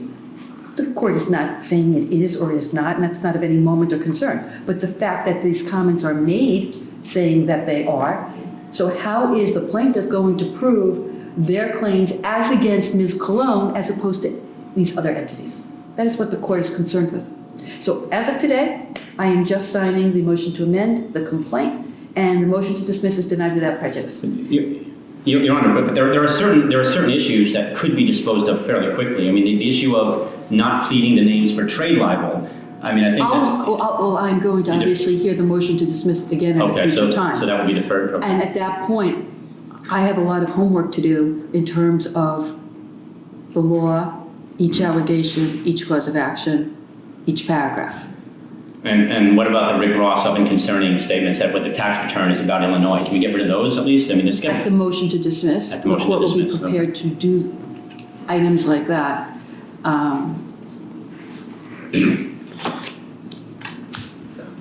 So Your Honor, well, okay, I'm sorry, I just have a couple more things I just wanted to say then. So if the original complaint then is basically out of the case, I guess is what the court is saying. Correct. The amended complaint will be filed within, Well, if it's possible, Your Honor, I'd like to get a ruling at least that certain portions of that original complaint where they're suing her for her it testimony. doesn't exist anymore. are- but In other words, once you have an amended complaint, that first complaint is of no import in the Can I litigation. get a finding that it was frivolous, that it should not have been filed? No, we can deal with that. The second amended complaint supersedes it. Right. I'm sorry, the amended complaint supersedes it.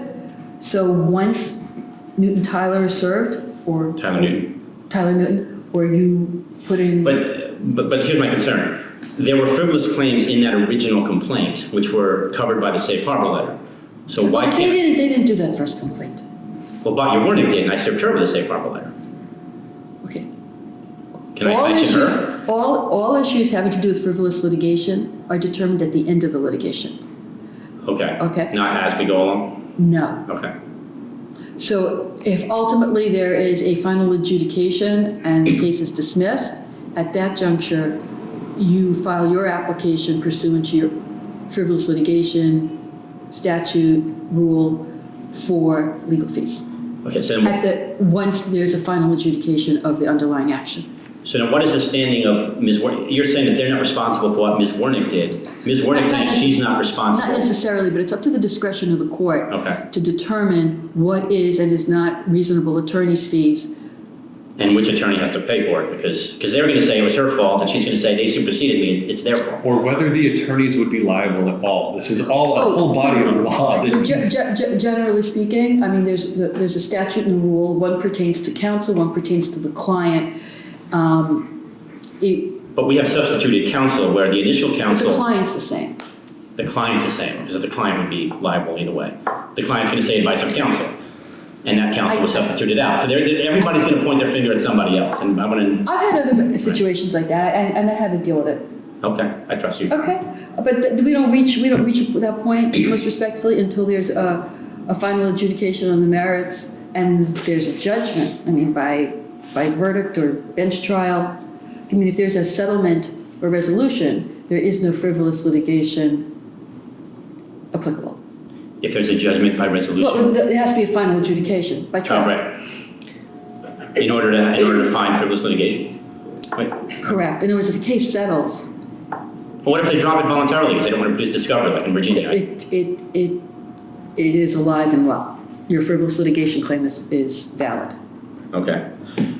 And so if Mr. Newton if they serve Mr. Newton and he responds with a motion objecting to jurisdiction, I assume he can make an appearance that won't waive jurisdiction, just the limited purpose, right? I want to make sure he's going to be able to challenge the jurisdiction without submitting to the court. I can't give you legal advice. Okay, so I'll work that out. Okay. All right. Okay, let me give you the orders, okay?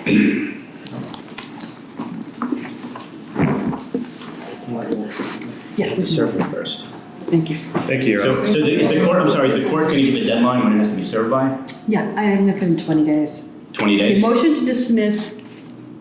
Yeah, I'm going to give you an order. Motion to dismiss. Strike.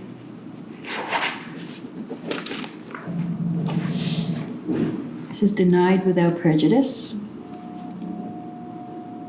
We do have some concern on the deadline to serve, Mr. Newton, so when you get to that point. No, the answer has to be filed. Oh, answer has to be filed, thank you. I'm sorry. The amended complaint Amended complaint has to be filed. has to be filed in 20 days. And then service has its own rules under the rule. And I just want to say for the record then that I think it would be an ethical violation for them to file this complaint on behalf of two clients who have a conflict of interest. I read those papers. Yeah, I do not believe Ms. Ortiz's interests are in line with the church. You're talking about the plaintiff. Right, the plaintiff. Mr. Ortiz has legal interests that are not in line with the church. If he decides to leave, as Ms. Colón has had, he might have claims against the church.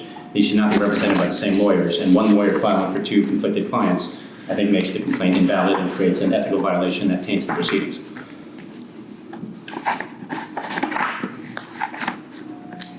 Looking for the order. Here it is.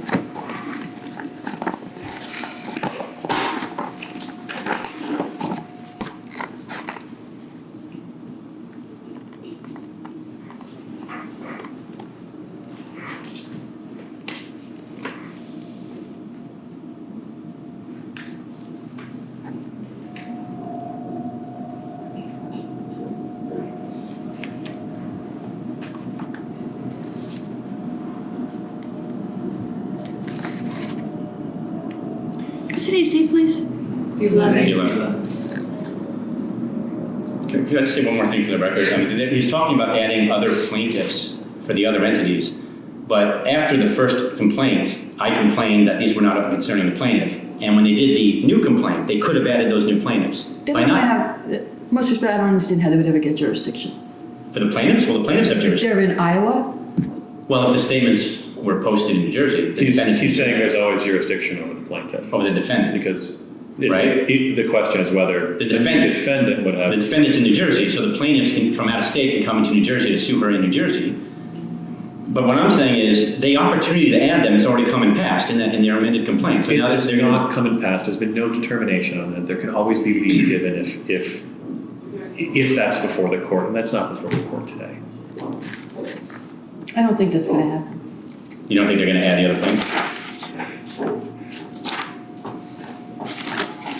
I'll give these two. Thank you, Your Honor. Thank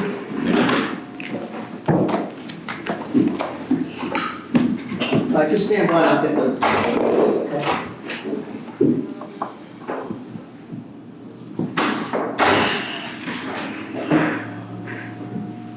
We're here at 9:45, is that right? We started? Yes. 9:45? We started at 10. Which one's the noon? I think we kicked it off a little early, didn't we? No, it was 10 we started. Was it 10? Yeah. 2.5 hours minus 20 minutes or so.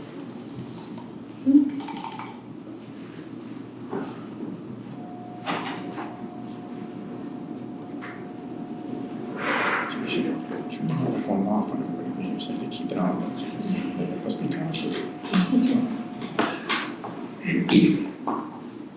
There's the giant mute button here, but there's 4 microphones.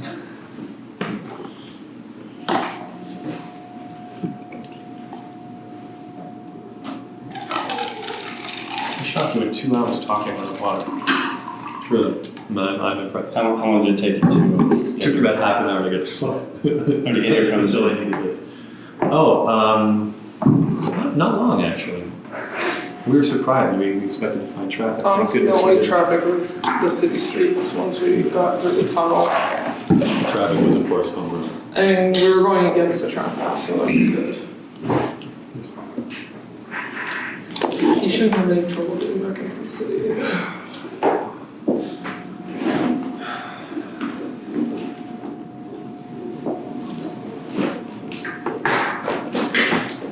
So what's your practice like? What's like the blend of the cases that you have? Do you have a lot of like cult cases that you're sort of Primarily cult cases. What's that? Primarily cult cases. Interesting.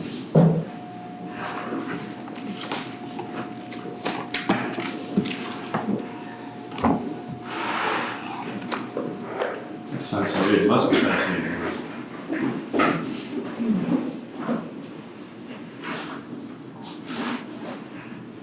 Yeah, to reply on with an update. Yeah, I'll take care of it.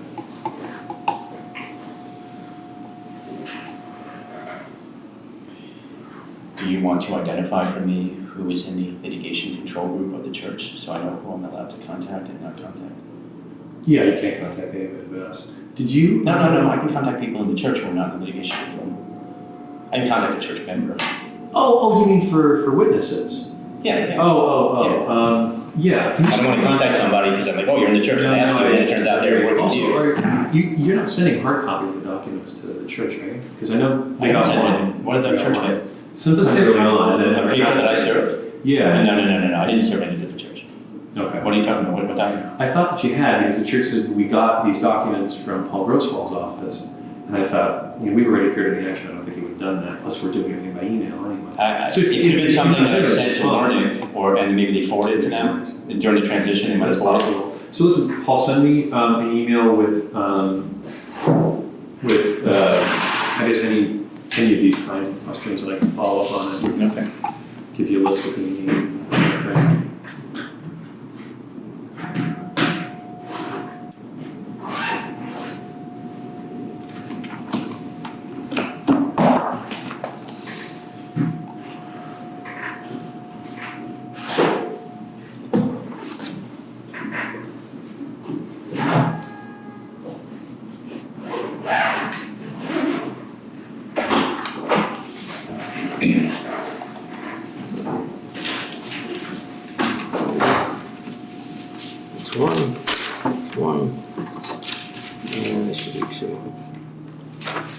Okay. Okay. Shall be filed in 20 days.